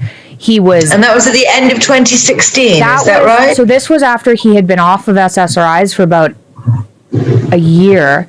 This was at the end of 2016. Yeah, it was at the very end of 2016. So he had this response where he got pale, he couldn't stand up without blacking out, he wasn't sleeping, he had this impending sense of doom, and he'd had similar reactions like this throughout the previous year, but then it had been interspersed with no depression and then these weird depressive reactions. So we had this reaction, and he went to the doctor after about a week of he was in really bad shape, and this was kind of at the same time he was under a lot of stress because the book was about to come out. I was just going to say, exactly. 2016 had been a big year for him in his career. Yeah, so not only was there this health thing, but there was actual life stress going on. So there was some question at U of T about whether or not he was going to keep his job. So that was incredibly stressful. And then even just having people come up in the street, even though that was overwhelmingly positive, just going from not being known to being known was stressful. But our entire family agrees, the main problem here was this weird health thing. And we were going to doctors, and they didn't really know what was going on. So he went to the family doctor, and the family doctor put him on a really low dose of a benzodiazepine. And is that the same family doctor who'd been prescribing the SSRIs before then? Got you. Yeah. So he just took it, and it helped with especially with the insomnia. And then we didn't really think about it because he'd been taking SSRIs for 14 years, and he had this year where we were trying to get the depression under control, and then so he was on another psych med, and we're like, okay, whatever. At that time, we were not aware of the response some people can have to that. So he stayed on that, and he did his world tour, and things were okay. Were pretty good, I would say. And then So you weren't concerned at that point? It felt as if the sort of situation had been managed? Yeah, well, we didn't really know what I knew because I have an autoimmune condition on top of it, and I'd been having these reactions, these ridiculous food reactions that was also kind of ridiculed. And so we had similar reactions, and I didn't actually end up taking any medication because I was pregnant at the time. So I was like, I'm not doing anything. I'm just, whatever this is, maybe it'll go away. So we didn't think about it. And about a year, so it was I want to make sure I get the years right. 2020, 2019. In 2018, at the end of 2018, my mom got diagnosed with cancer. Yes. And it was kidney cancer, one of the better cancers. And things are kind of slow in Canada, so she didn't end up getting the surgery she needed until March. And then about a month after the surgery, they said, oh, this isn't the type of cancer we thought it was. This is actually collecting duct carcinoma, and you have 8 months. And nothing helps. Like they said, we can do surgery, but there's no response to chemo, and it's this extremely rare cancer. And we did a whole bunch of research, and it was this extremely rare cancer that is extremely deadly. And at that point, my dad's, obviously, it was just horrible because she's healthy. She had no symptoms, and then suddenly had this. And so the doctor put the benzodiazepines up. And Dad started to get super weird. Is that what? Because I think originally he said he was on like 0.25 and then it jumped up to 4 milligrams. Is that right? I think that's what he's. I don't know if it started at 0.25 twice a day or 0.5 twice a day. Okay. But it was low and it went up to 4. And it went up, it didn't go up from that to 4. It went up slowly because it went up a bit and he got way worse. So he started getting what we now know is akathisia. And what did that look like? Yeah, how did that manifest, Michaela? Akathisia is it manifested as extreme anxiety and suicidality. Something that he had never had being depressed. Like he'd never had suicidal even thoughts being depressed. So this was nothing that I'd ever seen or that my family had ever seen. And we immediately thought something's going on with the medication. But my mom was also on the verge of death. And so we were like, he's absolutely head over heels in love with her. Who knows how hard he's taking it? But it was still something was wrong, right? So then the doctor put the medication up a little bit more, and then this got worse. And then my dad, who was trying to be stable because of how horrible this situation was, this is when things got really bad. He went to a psychiatrist in Toronto who said, okay, you have treatment-resistant depression, try ketamine. But in order to try ketamine, you need to get off of the benzodiazepines. And then he scheduled an appointment for ketamine. And I'm not happy with the psychiatrist because you can't stop taking benzodiazepines like that. And we didn't know that. We found out, but we didn't know that. So he stopped taking them to do this ketamine treatment, and he'd stopped. Like when he stopped the antidepressants, he had some side effects, but he'd kind of stopped before some of the summer times he didn't take them when he felt a little bit better. So he didn't think about this. Anyway, about a week after stopping and after 2 ketamine treatments, he was in terrible shape. Like, and I went over to suicide. If I'd met him during that period, what would I have noticed? How would he have presented? Extremely agitated and almost like somebody who was in pain. To me, it looked like pain. And I went over there and I thought, and I looked at him and I was like, oh my God, I can't even talk to this guy, right? He's not even here. What's going on? And we called one of our friends who's a psychiatrist, and that guy said, he's in benzodiazepine withdrawal. He can't do that, right? So he went back on, but he went to, because at this point he was like, oh no, I have this dependency that I've formed. I need to get off of this stuff. So he went back on to half the dose.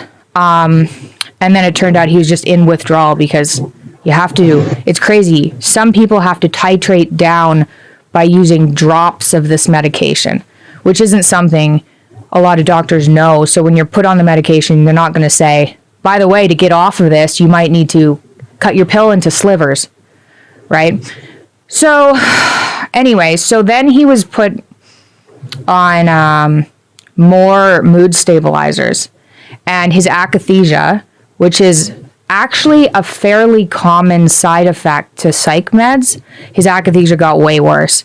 And for the last 2 years, we've been bouncing from doctor to doctor. And for a while, his akathisia was misdiagnosed.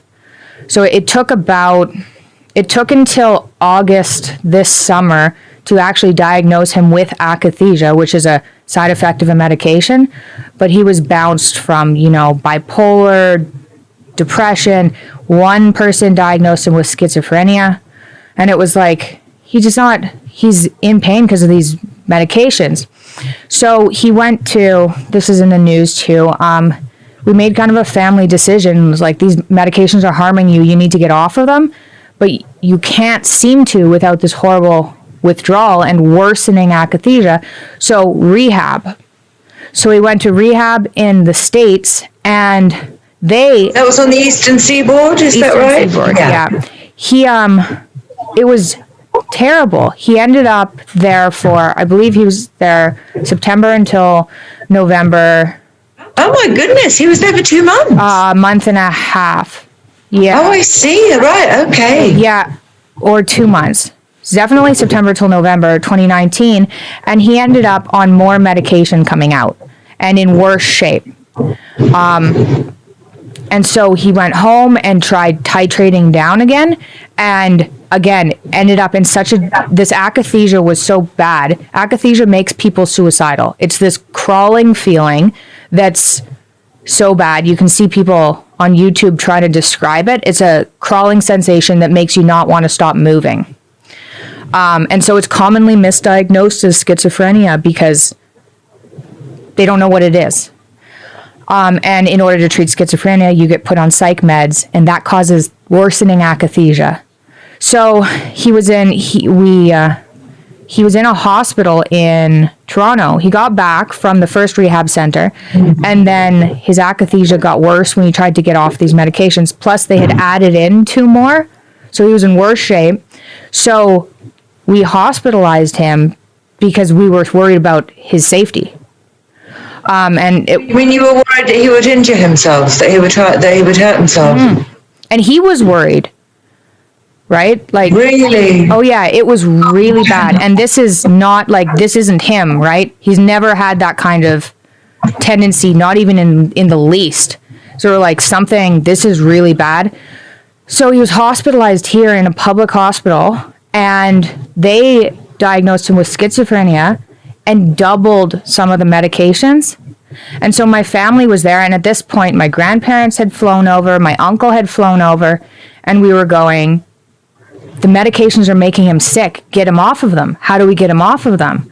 And the hospital here said, it's schizophrenia, we should do ECT. ECT. Oh my God. Yeah, and he's there. So their entire position is that he has a psychiatric condition that they need to treat with drugs. Your entire position is he has had psychiatric side effects from being given drugs he should not be on. Yeah. And the solution is to get him off the drugs, not to be giving him. But you're at total cross purposes at that point, really, the medical establishment. It was so bad. And that, I can remember one of the conversations we had with this psychiatrist, he goes, well, we think it's schizophrenia.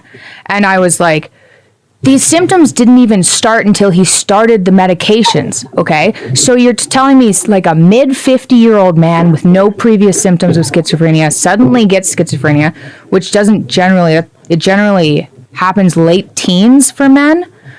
It's not like we're uneducated in these things, right? I was like, what? How about you remove the meds and just see if it's a side effect, given the fact it could be. And they wouldn't listen to us. So we called, my mom, I was worried my mom was going to get sick again. I was like, I don't know what causes cancer. I've been wondering what's been going on for your mum during this whole period, during that whole period in 2019. So back to that. So she'd had the surgery, and then she had those terrible problems with lymphatic drainage. Okay, so she had the surgery, and then they nicked a lymph duct. And so over the next month, it was like, why isn't mom healing? Why isn't mom healing? And she ended up in emergency about 6 weeks after the first surgery. And in Canada, we had to wait in emergency to see somebody, even though she just had the surgery. And then she was in the hospital for a month. She couldn't eat anything, so she was on TPN. She lost a whole bunch of weight because she wasn't absorbing any nutrients. And it was like a horror movie. Like every day was like a horror movie. And they're like, we don't know what to do. We can't find the leak. And so we ended up, thank goodness we have money, because we stayed there and they couldn't fix it.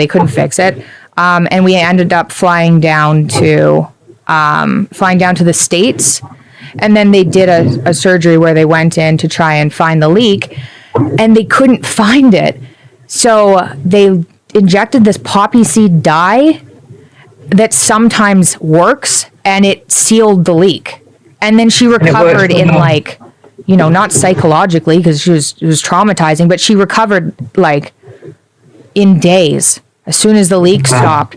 But at that point, so that was August 2019. But at that point, that's when your dad's starting to be in real trouble. Yeah, so he was akathisic like crazy. We didn't really understand what was going on, because it's like, Dad, why are you so well, suicidal and uncomfortable. Why can't you sit down? Things are okay now.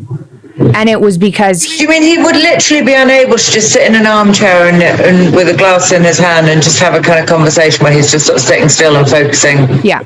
That couldn't happen. No. He was pacing. He was just pacing. It was like as bad as the bad videos of people on YouTube look. Were any of the doctors saying this is about grief and panic about his wife's condition? This has got nothing. This isn't a psychiatric condition. This is a kind of grief response. Was there that theory as well doing the rounds? No.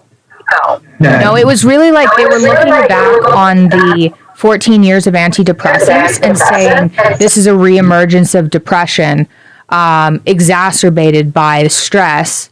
But it didn't have the same symptoms at all, right? He was never like, his depression was like walking through tar, right? Yeah. Like he could sit on the couch. He napped all the time. It was like a heavy tar. It wasn't agitated panic. Yeah. So he's in this hospital in Toronto, and they said we can't get him off the medications because he needs to be sedated because he's so agitated. So they increased everything, and at this point he had this sensation to move, but he was so sedated that he couldn't move very well, and I couldn't communicate with him. Like my family and I couldn't communicate with him in this hospital very well, and they wanted to do ECT for schizophrenia, and so we started calling kind of rehab clinics around the world. We contacted 57 places, my husband and I, because at this point my mom, like I said, I was worried the stress was going to make her ill, and it was too much. And so we wrote down all the rehab centers we could write down, called them and explained what was going on and said, he's on too many medications, he's having these side effects. Can you get rid of them? And everyone we called, except for 2 places, said, no, we have to stabilize him first. And I was like, the only thing these places use to stabilize people are like antipsychotics or benzodiazepines. And we're like, those are the problems. What do we do? So this sounds absolutely insane, but this one place in Russia knew who Dad was and was like, yeah, we do detoxes. I was wondering, when you were having these conversations with these 57 clinics, are you explaining who your father is? Is that part of the conversation, or do most of them have no idea? It's just I didn't explain at that point because we also didn't know what was going on. We're like, this could go. We can't handle the media at the moment on top of dealing with whatever the hell is going on. So no, we didn't tell anyone who they were until we'd had a number of conversations. But sorry, there were 3 places. There was a place in Israel, a place in Serbia, and a place in Russia. And Israel has a very similar medical system to like a North American medical system. So when we talked to them a number of times after we got past the money, they said, no, we'd have to stabilize him first. But don't worry, we can do that. But we'd already tried a number of psychiatrists in Canada and a rehab center in the US and a hospital in Canada. And no one had been able to stabilize him because it was akathisia. So we went to Russia. My whole family, like all my aunt and my uncle and my grandparents, they all flew down over Christmas. My dad was in the hospital over Christmas in 2019. And we talked to these guys in Russia and we said, look, he can't wean down. These medications are killing him. We could do a detox. These guys say they could do it, but it's going to be, it's in Russia, first of all. It's got to be dangerous because no one else will do it. So what do we do? And so my family agreed, okay, let's give it a shot. Did everyone agree, or was that quite a complicated Christmas of just debating back and forth? No. At that point, we'd tried a number of things. Like, we got to the point, especially when he went to the rehab center in the States, because that was it was an up there rehab center. And when that just made him worse, we were like, oh, well, what do we do? How do we get him off these things? Do we just do it ourselves? Do we just keep him safe? But he was in so much pain from this akathisia that it's like, this isn't fair. Somebody who's like this should be like, I can understand why they would sedate people, because they need to be calmed down, because it looks like pain or something. So at that point, we didn't go to Russia until we were completely out of options, right? And we'd hoped that the hospital in Canada would help, but then they suggested keeping him on the meds and doing ECT. And it was like, that is not what his brain needs. He doesn't need to be zapped. He'll forget, like, the side effects. You can forget the last year or two, and then what if it doesn't work? Because it's not going to, because it's side effects. So we went to Russia. My husband's Russian, and that was the scariest thing I've ever done, hands down, by far. And we flew, it was like a movie. We flew there on my birthday. We got there, and the day we got there, There's you, your husband, your child, and your dad, is that right? And a security. And was your dad able at that point to kind of walk and check in himself and navigate an airport, or No. did you feel very much that you were flying an invalid? We took a private plane. Oh, did you? We took a private plane. Yeah, he was too agitated. Okay. He was, at this point, the hospitals he'd been in put him on this regimen where it was like medication every 3 hours to try and stabilize him. So we flew with a security guard and a nurse to monitor the transfer, who had Russian passports, so they were allowed to go, because we had to get a visa over Christmas. It was absolutely ridiculous.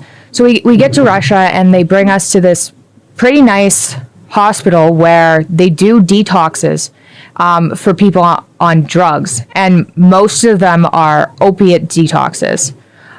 So this was not a usual case.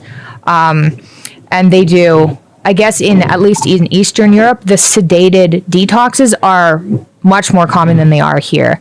So they use propofol, they put you into a kind of a coma, but it's sedation, and then wait till the drugs are out of your system. So what they did for Dad, at that point, he was on a lot of medication. He was way worse than he had been, even in the summer when my mom was sick. Way worse, because he couldn't remember things at that point because of the medication. So they put him in this propofol. Oh, so he gets there, and when he arrives, he has a fever. And we're like, why does he have a fever? And they do a scan, and he had pneumonia in both lungs. That's when they finally undiagnosed pneumonia. He contracted in the Toronto hospital? Yes. So he'd had it. I don't know how long he'd had it, because it was walking pneumonia. So maybe he'd been there for months, but I don't think so, because when he got into the hospital in Toronto, he was walking around, and he was there for 2 weeks. And at the end, when we took him out, he was just in a bed. He didn't have any energy, but it was hard to tell if it was the pills. Yes. So we got there, and he has a... Sorry. Presumably, did you tell the Toronto hospital what you were doing? You were discharging him in order to take him to Russia? What was their response? We didn't get his medical record.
They were not okay with it. We had to sign papers taking full responsibility of whatever happened. So he was discharged against doctor's orders. And they were annoyed about it enough that they wouldn't give us his papers, which is not even legal, right? You're supposed to get discharge papers. It was a complete mess. But I think they were confused because whatever was going on with him was very severe. They hadn't seen it before, and they knew who he was. So it was just a mess. And they're like, what are you doing? You're going to Russia? They're just like, what is happening? But we certainly weren't going to keep him on the drugs and do ECT under a diagnosis of schizophrenia. And he was well enough that he talked to the psychiatrist and was like, look, I'm not having delusions. Like, I'm not schizophrenic. I'm just, I can't stop moving. I have this crawling sensation, right? I have this impending. Was he very clear that he wanted to go to Russia? Yeah, he agreed. So, like, we made sure, because in case something terrible happened, we needed everybody to be on the same page. So, yeah, it was not, that was a really awful Christmas. So everyone was on the same page. We got to Russia. They put him in this detox, and then he ended up being intubated, which he wasn't supposed to be, because of this freaking double. Because of the pneumonia. Yeah. So that was horrible because that was terrifying. So during the detox, they did something called plasmapheresis, which takes your blood and cleans it, which kind of sounds like something out of science fiction, but it's a real thing. And they could test, benzodiazepines have such a long half-life that there's a theory that maybe some of the withdrawal is because you still have benzodiazepines in you.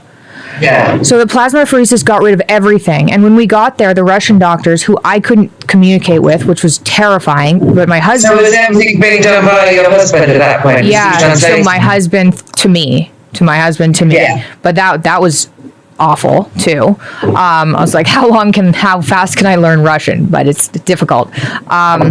So where was I? Oh yeah, when we got there, they said, we think he's been poisoned and that this was on purpose. The Russian doctors, they're like, we think someone was doing this on purpose. And I was like, no, it's just kind of what happens, right? If you have these symptoms, you get put on these other medications. And he just, it was really not on purpose. But they're so much more careful in Eastern Europe because there's not as much, sounds like a conspiracy theory, but there's not as much payment to doctors from pharmaceutical companies. So doctors don't care if they use certain meds. So benzodiazepines are almost never prescribed. And even the other psych meds, I'll get to that. Anyway, so he does this detox. He wakes up, he was sedated with these and intubated for 9 days. Meanwhile, what were you doing, Michaela? You sort of, where are you and your husband and child at that point? Okay, so we'd just shown up. We stayed at a hotel for a couple of days, then got an Airbnb, then found us someone to help with Scarlett because we were spending time at the hospital, making sure everything was not being sketchy because it's Russia. I don't know. It didn't look sketchy, but you want to make sure it's not sketchy. So Did you feel in good hands, or could you not really tell? Initially, yeah, it looked really good. The hospital we first went to looked like decades ahead of the hospitals I've seen in Canada, the public ones. It was super clean. When you walked in, we got there, and I can still communicate with Dad. He's just in a lot of pain. We get there, and there are these shoe covers. You step into this machine, and it covers your shoe in plastic automatically. Oh, yeah. Which he'd never seen before, and he was like, this is genius. Now in the era of COVID, it might be genius. But anyway, so he was relieved too. My dad was relieved when he got there because he was like, he thought he was going to die. He was like, I keep going to hospitals. They keep putting me on more medication. I'm akathisic. I can't control it. I'm going to die. So we were at that point, and that's why we ended up in Russia. So he does the detox, and he wakes up, and he's in bad shape. Like, when he's delirious, but also not really talking. So when he first... So he's conscious, so when you arrive at his bedside, how does he seem? I thought he was catatonic. So bad. Really, really, really bad. Completely and utterly sort of zoned out. When he first woke up, he was there a little bit. Oh, actually, when he first woke up, so this was 9 days after, he told me the akathisia's gone. That was it. The akathisia's gone, and I was like, okay, well, thank God for that, because that's what was making him suicidal. The akathisia's gone. And we couldn't, it was a hospital, so there were visiting hours, so we couldn't stay. We came the next day, and then he wasn't responding. He was catatonic. And I couldn't communicate with the doctors. I went to the doctors, and I was like, he needs to be stabilized, but don't use, this array of medication, but something is really wrong. What's happening? What's going on? And because realistically, these guys hadn't really done detoxes from a whole bunch of psych meds. They were used to dealing with people on opiates, realistically. Yeah. Anyway, so he was catatonic, and then he was delirious. So we came in the next day, and he thought my husband was his old roommate. So your husband was his old roommate? Yeah, who died. Oh my God. Oh, it was horrible. So he, yeah, so I was like, this is a huge problem. He needs to, something's wrong, and he's not being taken care of. Anyway, so the people. Well, you must have been panicking at that point about thinking, hair. I was like, I've got a whole bunch of hair extensions in. This is not all me. But yeah, I've never been that stressed in my entire life. And my husband, obviously, we'd brought Dad here, and it was like, what did the detox do? Was it too hard on his brain? Like, it looked like it was going to take him like 2 years to recover, if he was going to recover. It was really bad. And so he got transferred to a reanimatology clinic, which is for people with severe, like, head trauma, basically. 3 hours north of Moscow. A public Russian hospital. And pardon? Oh. Yeah. Oh. So when he comes out of the induced coma, the delirium, they say, "Whoops, we'll just send him off to the public hospital because they'll have to." Yeah. So at that point, I was like, "We have." Oh, you must have been freaking out at that point. I was, and this isn't just like I was like I'm fucked if this goes badly, because the entire world is going to blame me. Because who brings somebody to detox, first of all, from these medications in Russia? I was like, this is really bad. Plus, more importantly, this is my dad, and this isn't fair. Like, this isn't fair. He's been injured by medication that he was put on. So we get to the reanimatology clinic, and the head doctor, Andre. So I couldn't even go inside. I was in the car, and I was like green and nauseous, and I was just like, he's not going to remember this. Like, Andre, you go, because I can't talk to anyone. I'm just going to yell at people. Right at that point, I was just going in and yelling at people, and I was like, I can't just go into this and yell at someone in English. It's not helpful. So he went in, and he came out, and he was green, and I was like, what did they say? And he said that he'd explained why we'd come, that he was being put on too many medications back home, and that they wouldn't remove them, and he was going to die, and we'd brought him here. And the head nurse had said, oh, so you brought him here so we can finish the job. And so we went home that day, and, that was not a good day. What was the hospital like? It was like out of a movie. It was 3 hours north of Moscow. So we had to drive in Moscow winter up there, which is insane. It had a guarded fence around it. It was like Soviet-era hospital from a movie. It was a huge center, and it was full of really, thank God, really, really, really, really skilled doctors. So I went the next day, and Dad was back.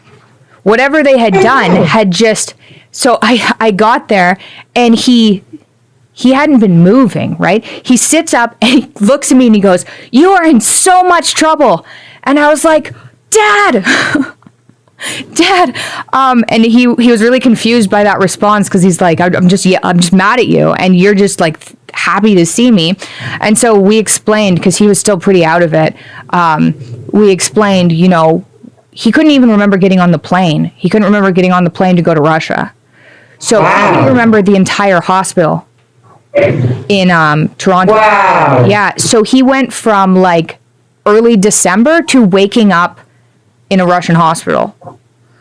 Jesus. I know, it's absolutely absurd. He'd forgotten the whole of his Toronto hospital experience, and the journey to Russia, and the detox clinic.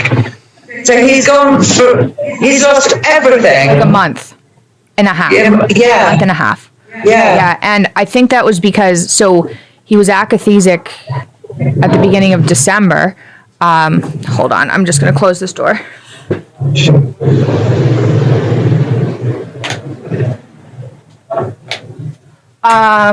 Anyway, and then when he went into this hospital in Toronto, they had literally doubled some of the medications he was on to stabilize him. And then he didn't remember anything after that. But what had they done in the public hospital in Russia? What had they done overnight to bring him back? What did they do? So they had given him, when I looked at the list, because I was like, did they give him a benzodiazepine? Like, what exactly is going on here? And they had given him a whole bunch of really low dose kind of everything. But most importantly, from what we learned, he was using Dextor, which is something they use it for surgery to put, it's kind of like propofol. They use it to sedate people who are in a lot of pain or for surgery and to calm people down, but it's not a benzodiazepine or an antipsychotic or one of these sedative drugs. It's called Dextor, dexmetadine, I think, in the US. And so he had this IV of Dextor, and then they added in a whole bunch of vitamins. Like, they just threw everything at him to try and get him to stabilize, but they didn't use benzodiazepines, which is at the time, which is what we were concerned about. And over the next, he was like, okay, get me out of here, like right now. And because we had to go, the stupid hospital, there was no, in Russia, you can bribe people and it's a bit more loose with rules. And this hospital was like Soviet era. There was no staying over the time limit. Like, it didn't matter who you are, what you were offering. So there were 2 hours of visiting. There were 2 hours of visiting hours a day. So we drove 3 hours there to visit and then 3 hours home. And over the next, I can't remember exactly. He was in there for, I believe, 8 days. It wasn't very long thinking back on it, given the state he was in. But every day was, get me out of here, get me out of here. And it was like, well, Dad, you have to be able to walk. You have to, because he couldn't walk at this point. He couldn't walk? No, and we don't know, like, why exactly. Right. Presumably that's what you want to understand, what on earth has happened and why he is the way he is. Yeah, and even the people who'd done the detox were like, this isn't, we don't know. And they had good doctors, but no one could explain what had happened exactly. So the detox people had no idea about why he'd emerged in that way. Well, all they knew was that they were more familiar with detoxing opioids. That's not exactly true. The head psychiatrist at this reanimatology clinic, they did MRIs and CT scans to try and figure out what was going on, to see if there was brain damage or anything. And they looked at the MRI and they said, oh, he has damage from the SSRIs. And I was like, what? And they're like, yeah, he has brain changes from the SSRIs because he was on the SSRIs for so long. And I was like, okay, whatever. Like, I kind of just ignored that. That comes into play a little bit later. So they did see brain changes. They didn't say brain damage. They said brain changes, but they couldn't really identify what was going on through scans, which was good. Like, nothing's really wrong. They said that there was a bit of ischemic damage, but it looked old. So it really wasn't clear what had happened. And so over the next 8 days, he went from sitting up in bed to like shuffling to walking to basically running down the halls. And he was like, I'm getting out of here. He got off of the Dextor in a week. And then when we left that place, we drove. So then he was going to the actual rehab center. Not that he was a rehab patient, but they did neurological rehab as well. So, and we couldn't bring him home. He needed too much care. He was still like not well. When we brought him out of that hospital, he could barely walk. He didn't really understand where his feet were. He said, he's like, I'm blind. Like I'm blind with my feet. So he'd hit his feet on things. he forgot how to type. So he put his hands on the keyboard and he's like, it's not there. I don't know how to type. And we were just like, Jesus, this is not good. Like, this is really not good. And so he went and stayed at the rehab center, which we, drove. Is that the one in Florida? No, this was still in Russia. This is who would organize the detox. So this is now the third place in Russia, you mean? So the first deal. So this is location number 3 in Russia. Yeah, location number 3. The deal was he does the detox in a hospital and he moves to the rehab center. The reanimatology clinic was not supposed to happen. He was not supposed. Understood. I see. So this was always where he was meant to be convalescing after the detox. Got you? Yes, exactly. So he's there, and I was carefully monitoring the medication because I was like, I know that these medications make him sick, so like remove everything that's not. He was on proton pump inhibitors. They'd added in a whole bunch of things, and I was like, he doesn't need a whole bunch of this stuff. I was going to say that what you're trying to do is get him off meds, not onto more, right? At that point. And so that was annoying. But he ended up on, and here's where things get tricky. So he ended up on a very, very low dose of an antipsychotic to stabilize, and a very low dose of an antidepressant. And we thought, okay, these are like tiny amounts. If that's what he needs to be stable, we can get rid of those later when we're at home, like whatever. So he's doing pretty good. He's getting better and better. We're going for walks. One of his friends flew out, got a visa, flew out, and stayed with him like all day so that someone was there with him. We talked to the rehab center. They took a huge risk bringing him in there, and they were really helpful with letting people stay and visit. But he was like, I want to go home. This is Russia. This is like scary. And we wanted to go home, and we thought, okay, we'll go to Florida because I didn't want to bring him back to Toronto with mom because it was still too much work taking care of him. Like he needed nurses and things. So we went to Florida, and then my brother came to visit and was like, oh my God, Dad's better, like a lot better. So this had been a month. It was horrible. At this point, would your dad wake up in the morning, walk to breakfast, read the papers, send some emails? Was it that level of function or not really? No, he was staying in bed until mid-afternoon. But then he'd get up and swim.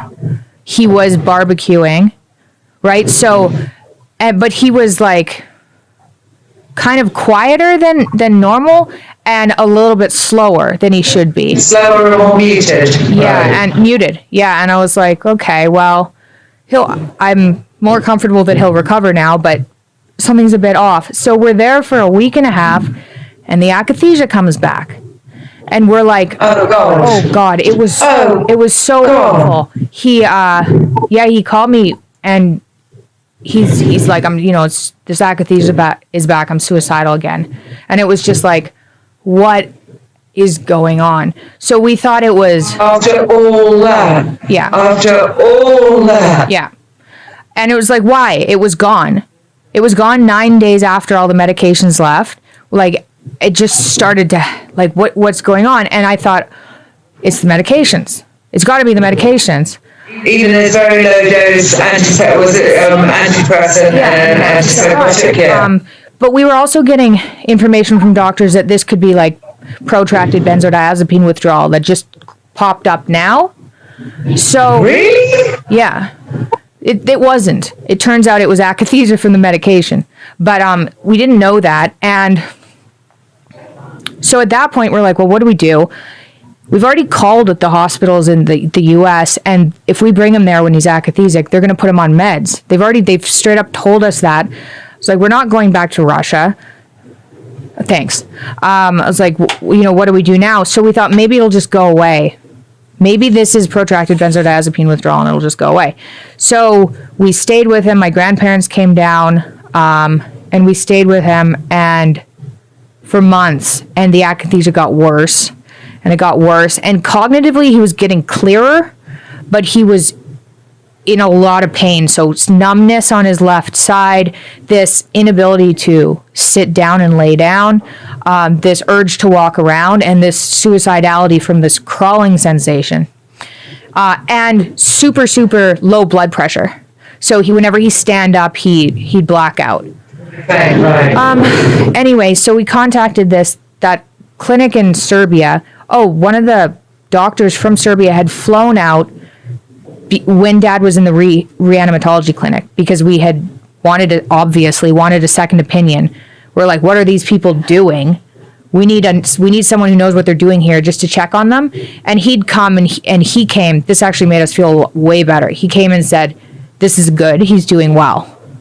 And we were like, "Oh, well, thank God for that." So we'd had like an outside source check on these guys because at that point we were like, these guys don't know what they're doing.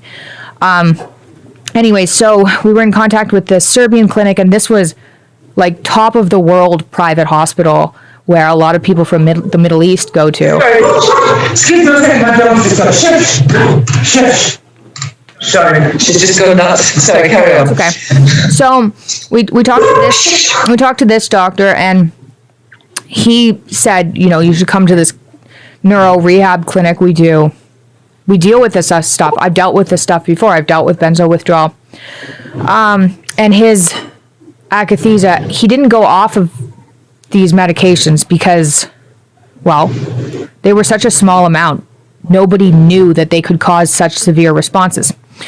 So we ended up, it got so bad that he was a danger to himself, and my family couldn't handle it anymore. It was like my grandparents were there helping take care of him, and it was just like, it was way too much. So we went to Serbia. So when you say too much, so you were still in the clinic in Florida, you mean? No, we were at home. So this is at the same time. We flew there late February. COVID happened in March. So like everything shut down March, April. So we had rented a house and were staying with him, taking care of him from... In which city, sorry? Palm Beach. Okay, got you. Just right. wanted to, kind of relax and heal. Yes. And then COVID hit, and then we were taking care of like my family, my grandparents, my dad in this COVID mess. It was like, oh my God, this is a disaster. So anyway, months passed, like horrible months passed. So you were all in this house in Palm Beach, kind of pretty much in semi-lockdown, trying to look after your dad. And he's getting worse, and we have no idea why. And he's suicidal. Although it would be, so his symptoms they're way worse in the morning than they are in the evening. So in the evening he'd actually be pretty good. It was weird. It would like he'd do a whole bunch of swimming, he'd do some weights. Even in his horrible state, he'd do this stuff, and then by like 5:30 he could sit down and have dinner. And by 9 p.m. we'd watch TV, and he'd be laying on the couch watching TV. And he had a bit of a sense of humor. It was absolutely absurd. And then it'd be like, shit, the morning is going to happen again. Like, what is going on? He was like, how much am I contributing? Like, is this in my head? We had no idea what was going on. So we went to Serbia, and we get to Serbia, and you probably saw the podcast Dad and I did together. So they put him in under propofol again, because he was so anxious. And of course, he's like, I'm back in Eastern Europe. I'm never going to see my wife. I'm never going to go home. Like, I'm doomed. Is he articulating all of these things? Yeah, he was doing better. Like at that point, he wasn't in a better place, but at least he was more cognitively there. But there are great sort of effusions of anxiety and riffing on all the kind of sort of worst case scenarios. Worst case for sure. Although it wasn't unreasonable given what had happened. So they seemed to stabilize him. They did this propofol sleep, which seemed to help. And we figured maybe he wasn't sleeping, right? Because some people go into benzo withdrawal and they can't sleep. So we're like, I don't know what happened, but thank God he's back. Although he was a little like, honestly, I would say stoned. He seemed kind of stoned. But I was like, I don't care. At least he's relaxed. Thank goodness. And then about 3 weeks later, the akathisia came back. And the doctor there was like, what is going on? And so that's where he was diagnosed with akathisia. And that doctor said, I can't help because I can't use any medication to help him. It's the medications causing these problems, and there isn't anything I can do. And at that point, well, we were like, well, at least that makes sense, right? It's not in his head. It's a side effect. and they ended up using a partial opiate. So this is something that it's been difficult to know how much of this to talk about and how much of it not to talk about, because since we put out a video saying, hey, dad's in rehab, this is what's going on, because people are going to find out anyway. And we were back in September 2019. Yeah.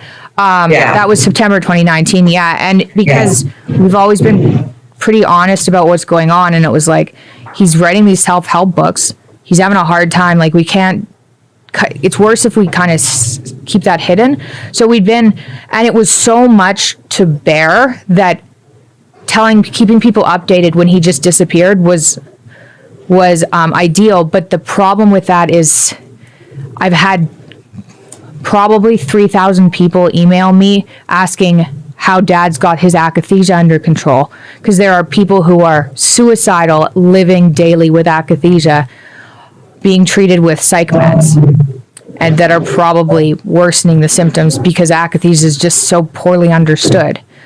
Yeah. So anyway, so what he did was he started using Suboxone, which doesn't. What's that? It's a partial opiate, and technically they use it to treat people who are addicted to opiates, to get them off of it, which obviously wasn't his problem, but it also has calming properties, and it's used to treat akathisia.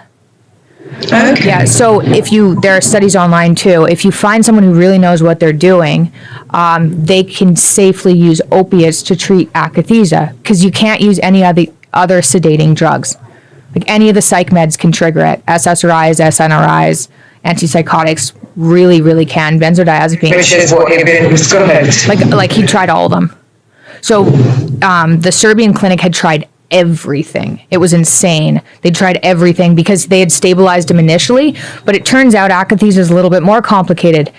It's delayed, so it doesn't happen necessarily. It doesn't necessarily happen as soon as you take the medication. For my dad, it happens 3 weeks later. Right. So that's why he kept getting better, and then the akathisia would come back. The akathisia would come back. So when we were in Serbia for 3 months trying to stabilize him, because this doctor is just like, I can't believe this, because it's fairly rare, and his was so severe that it was very rare. So we ended up flying him home. I came home actually to organize the transfer. My husband stayed there with him. We got COVID when we were there. That's not even like that. Yes. That's Did you understand that you and your husband and daughter moved into the hospital? Okay, so.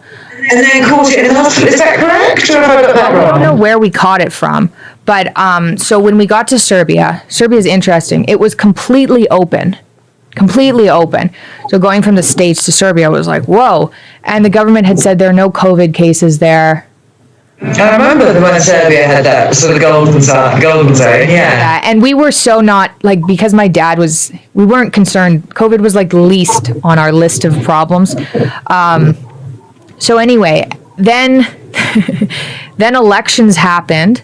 And then they shut down the country, like days after elections. They were like, oh, COVID is everywhere. Mandatory quarantine.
And then there were riots.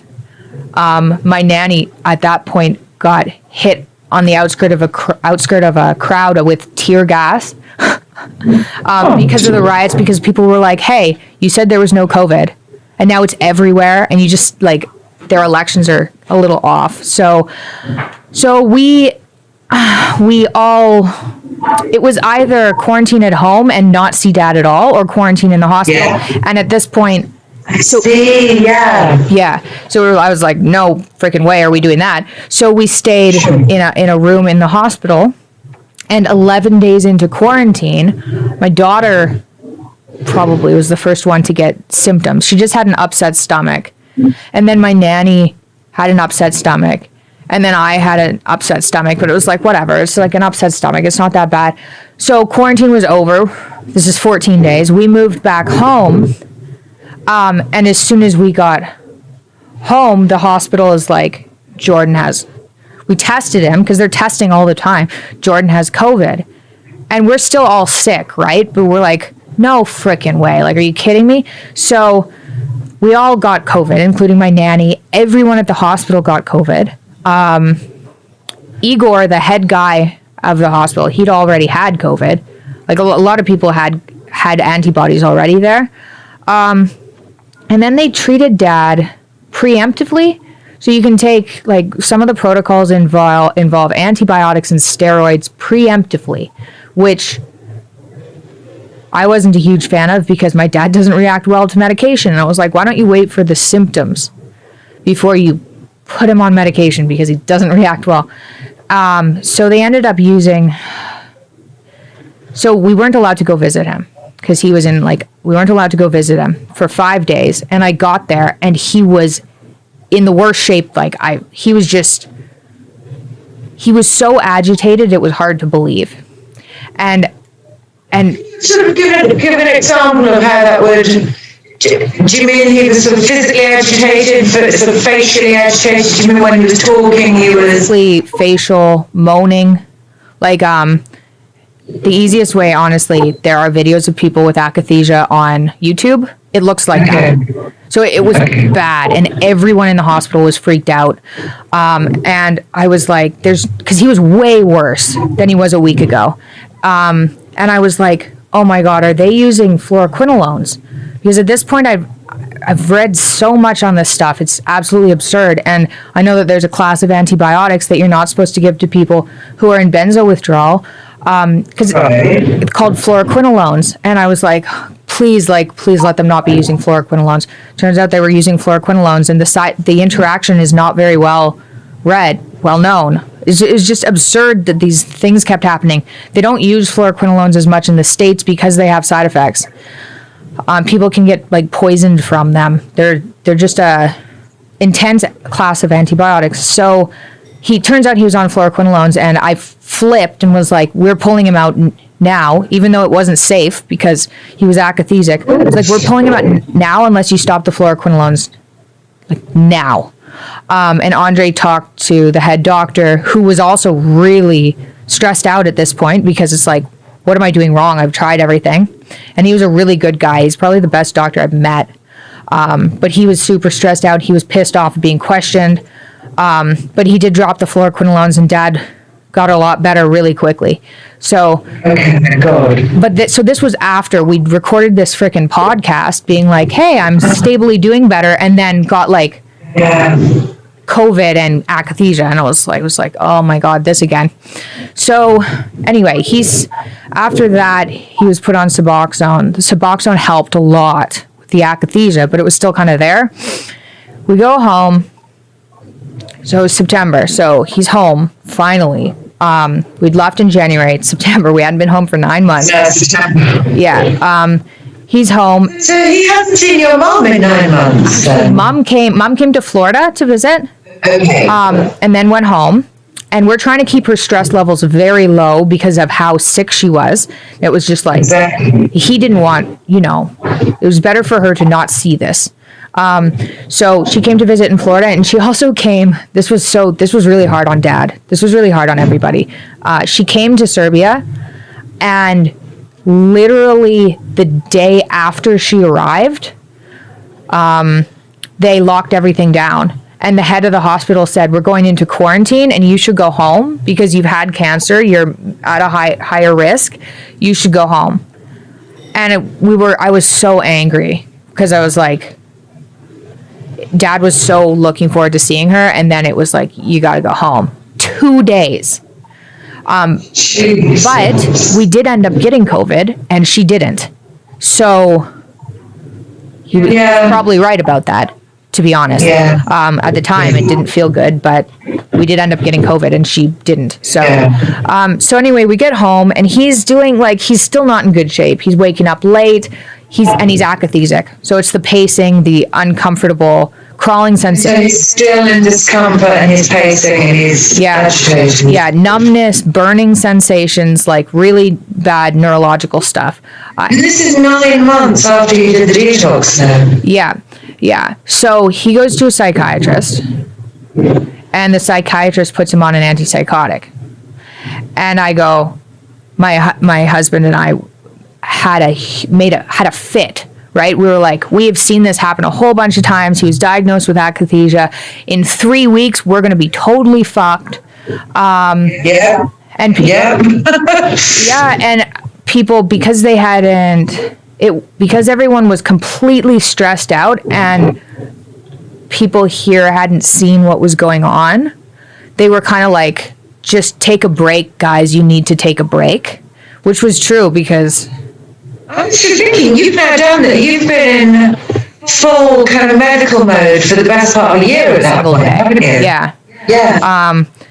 So we're like, okay, we'll take a break. Maybe this will work. Like, just like maybe it'll work because initially it works. He's feeling better. So it works. So then they add in an antidepressant.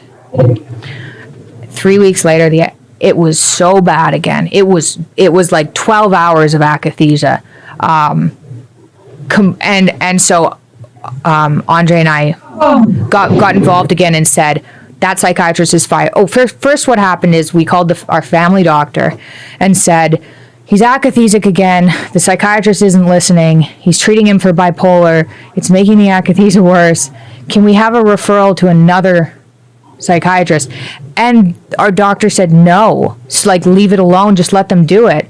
And we were like, okay. So we had to switch GPs. So then Did you get the feeling at that point that you're being perceived as the problem? I was yes, 100%. But where did that begin? Clearly at that moment. Did you feel that before that moment? Or was that the first time you felt as if you were being regarded as the problem? No, I've been problematic for a while. Right. This is not new. I'm pretty pushy when I think something is wrong, and because I've had issues with an autoimmune disorder that I've managed to get under control with an absolutely absurd diet, I've had to be pretty pushy. I've had to be pretty pushy. Did you want to maintain that diet throughout this whole period we're discussing, through all these hospitals? So the diet never changed? No, it did change when we were in Serbia. It expanded a little bit. He had like fruits and things. It didn't seem to make much difference. Like he was just so screwed. I'll get to the diet in a sec. Let me wrap. Sure. So the family GP said, no, I won't give you a referral to another psychiatrist. Yeah, so you then get a new family GP. Yeah, so we got a new family GP. We were like, that's it. The meds have to go. So when he came back from Serbia, he was on the Suboxone and he was also on a sleeping pill to help him sleep at night. And at this point, we're like, everything has to go because it turns out you can get akathisia from like everything, and sleeping pills, like antipsychotics, antidepressants, benzodiazepines, opiates, much rarer. But those ones. So we're like, okay, maybe when he came back from Serbia, because he was still on the sleeping pill, that was giving him this underlying akathisia, and then it was made worse by these 2 new other drugs. So anyway, over the next 2-week period, with this other GP, everything was removed except for Suboxone. And he slowly got better, but it was not fast, and it was really quite bad. But it was, instead of 12 hours, it was 8 hours, and then it was like 6 hours. But even a minute of this akathisia makes people insane because it's so uncomfortable. So it was still like hours a day, and he'd go to bed, and he'd be like, oh my God, I feel normal. It's going to happen again in the morning.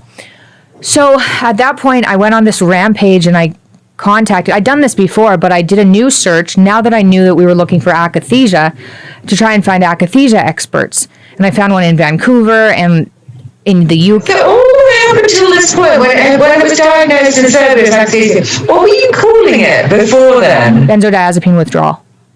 Got you. Yeah.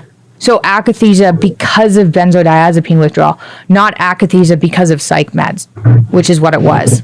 So anyway, so we do I do a whole bunch of consultations I talked to 5 different specialists, akathisia specialists, and tell them the whole story. I had typed up like 12 pages of medical notes with everything that had happened, sent them all over to these akathisia specialists, and just like, plus I was getting thousands of emails from people telling me what worked for them. So there's a lot of information, and I had Dad do a couple of consults with these doctors, and we finally found this akathisia specialist who goes, so it turns out people who take SSRIs for a very, very long time, especially if it's at a high dose, if they stop taking it, not only can they have protracted withdrawal, which causes insomnia, impending doom, panic.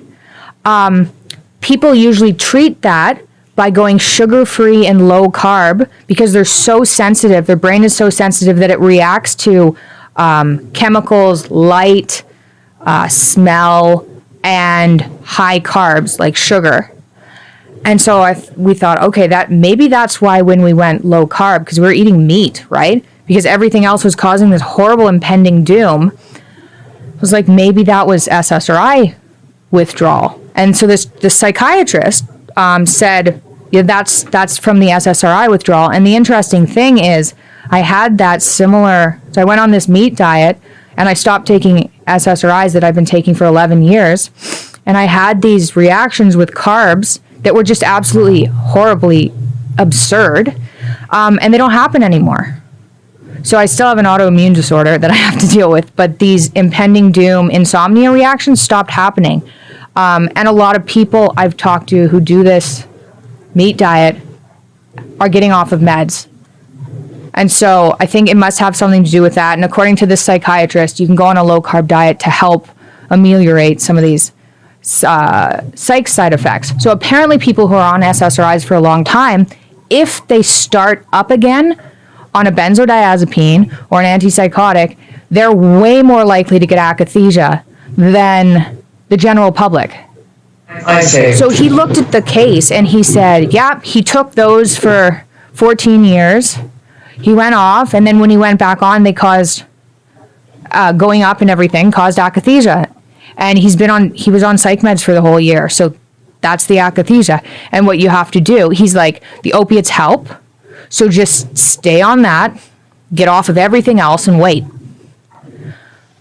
And it was just like, what? And this guy he'd moved to Toronto 5 months, not Toronto, just outside of Toronto 5 months ago.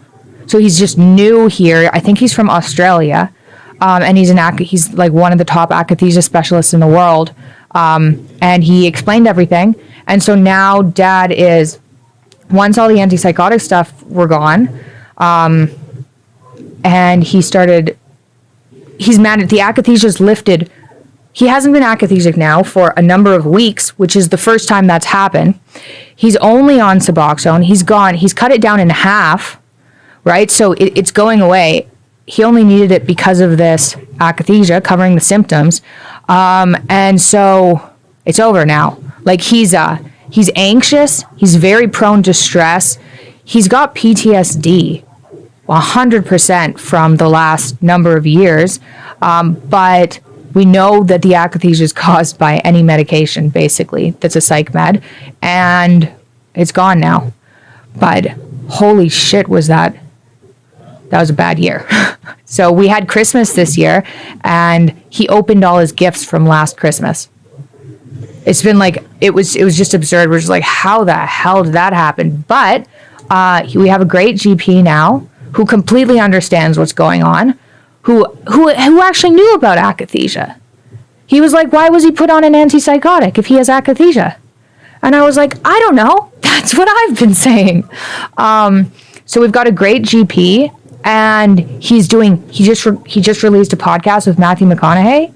So he still has to recover. He's walking a lot, but he's like, the akathisia is not there.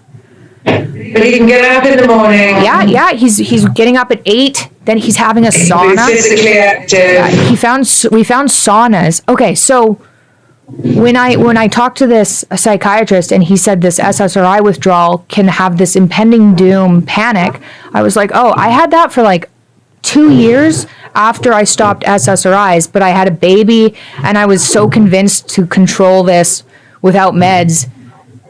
And I was like, something makes me feel weird with those. I don't want to take those. So I had it for 2 years, and one of the things that really helped was infrared saunas. No idea why, but getting in there and sweating made a massive difference if I could do that. And my mom built an infrared sauna in the basement, so Dad goes into the infrared sauna in the morning, then he eats, then he walks for like 10 kilometers. Oh, wow. Yeah, 10 to 15. He's walking a ton, so somebody walks with him every day. And then in the afternoon, he works. And his book is coming out in March. And yeah, how do you feel about the prospect of that?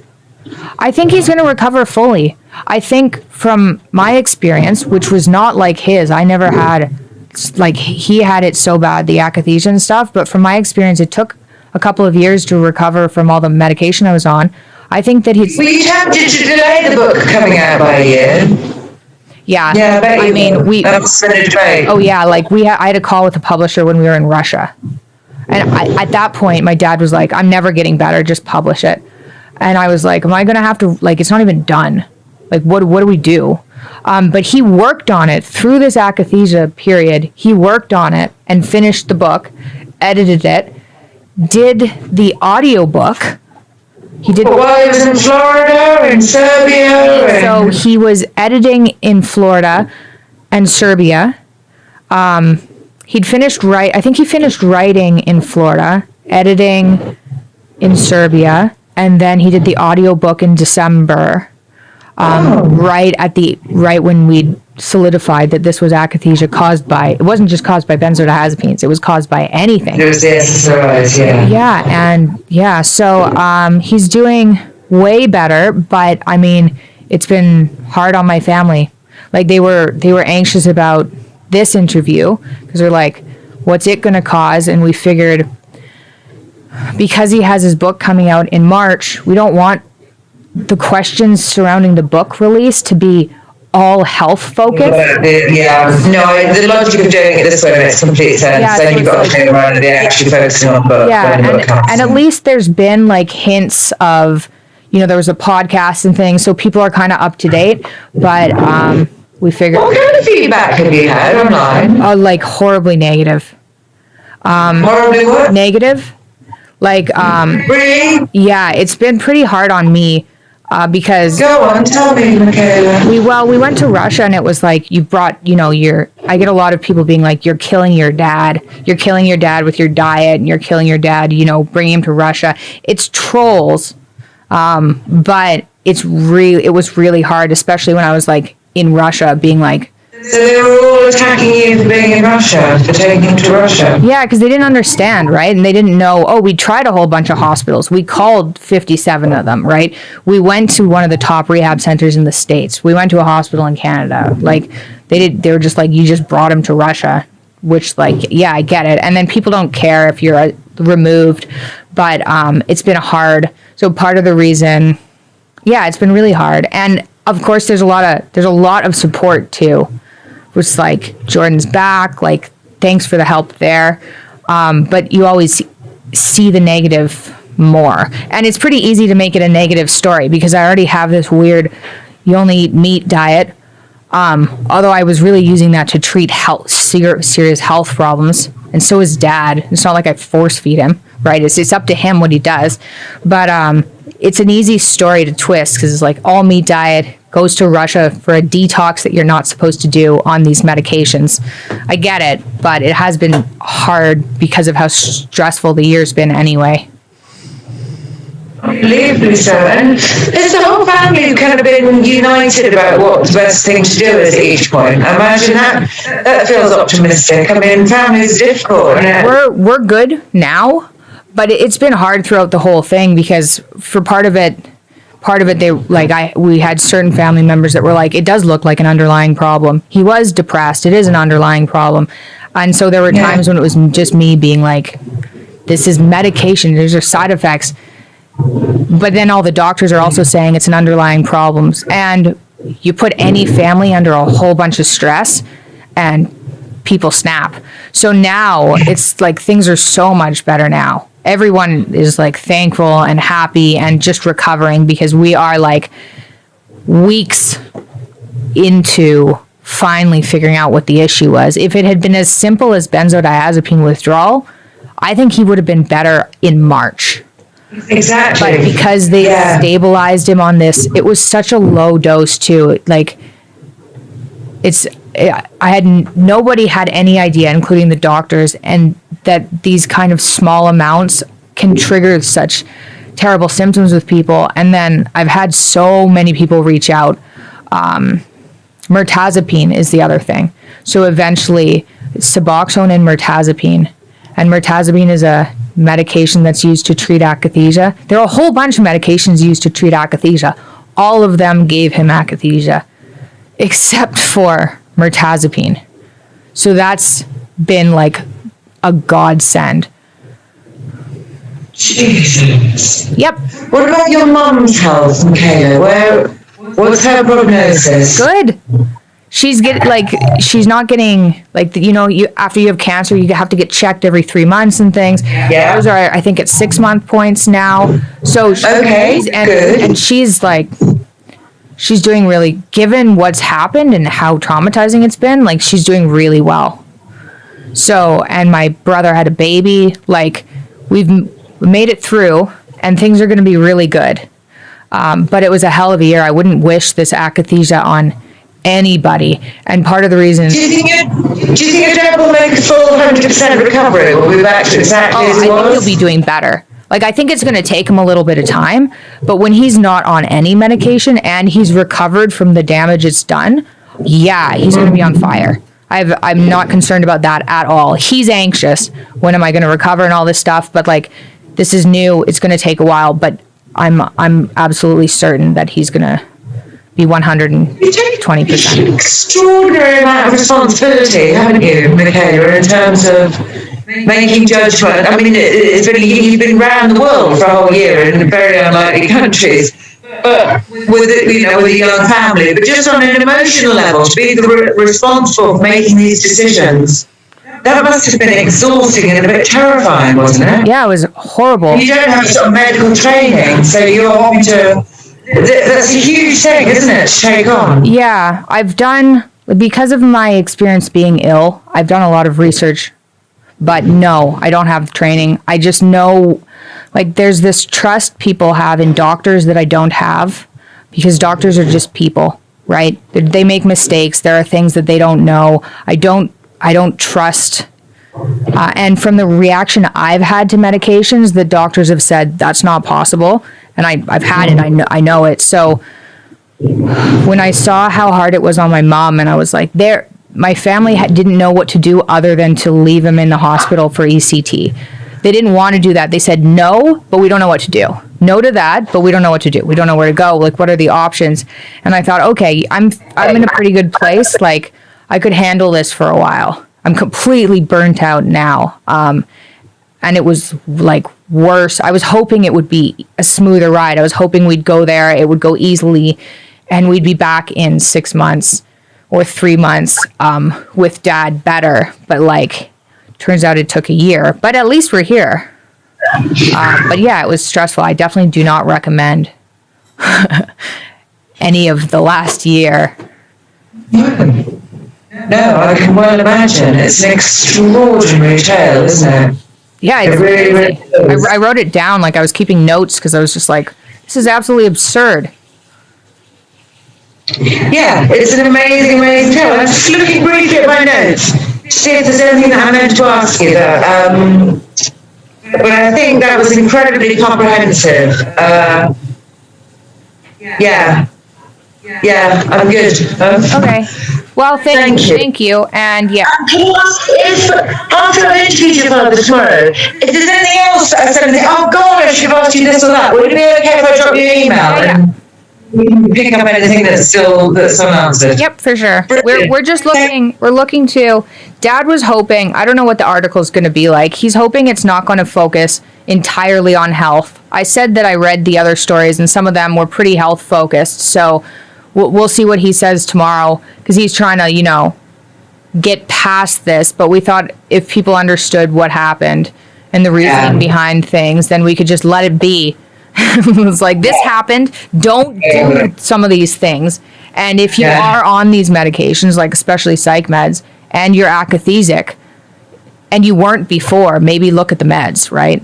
But people don't know about it. And there are some docs, some specialists out there that can help if you know what the problem is. But yeah, ideally, we'll just leave this be, and then Dad can go back to touring and writing and doing podcasts and being controversial, and we can not deal with health for a while. It's like,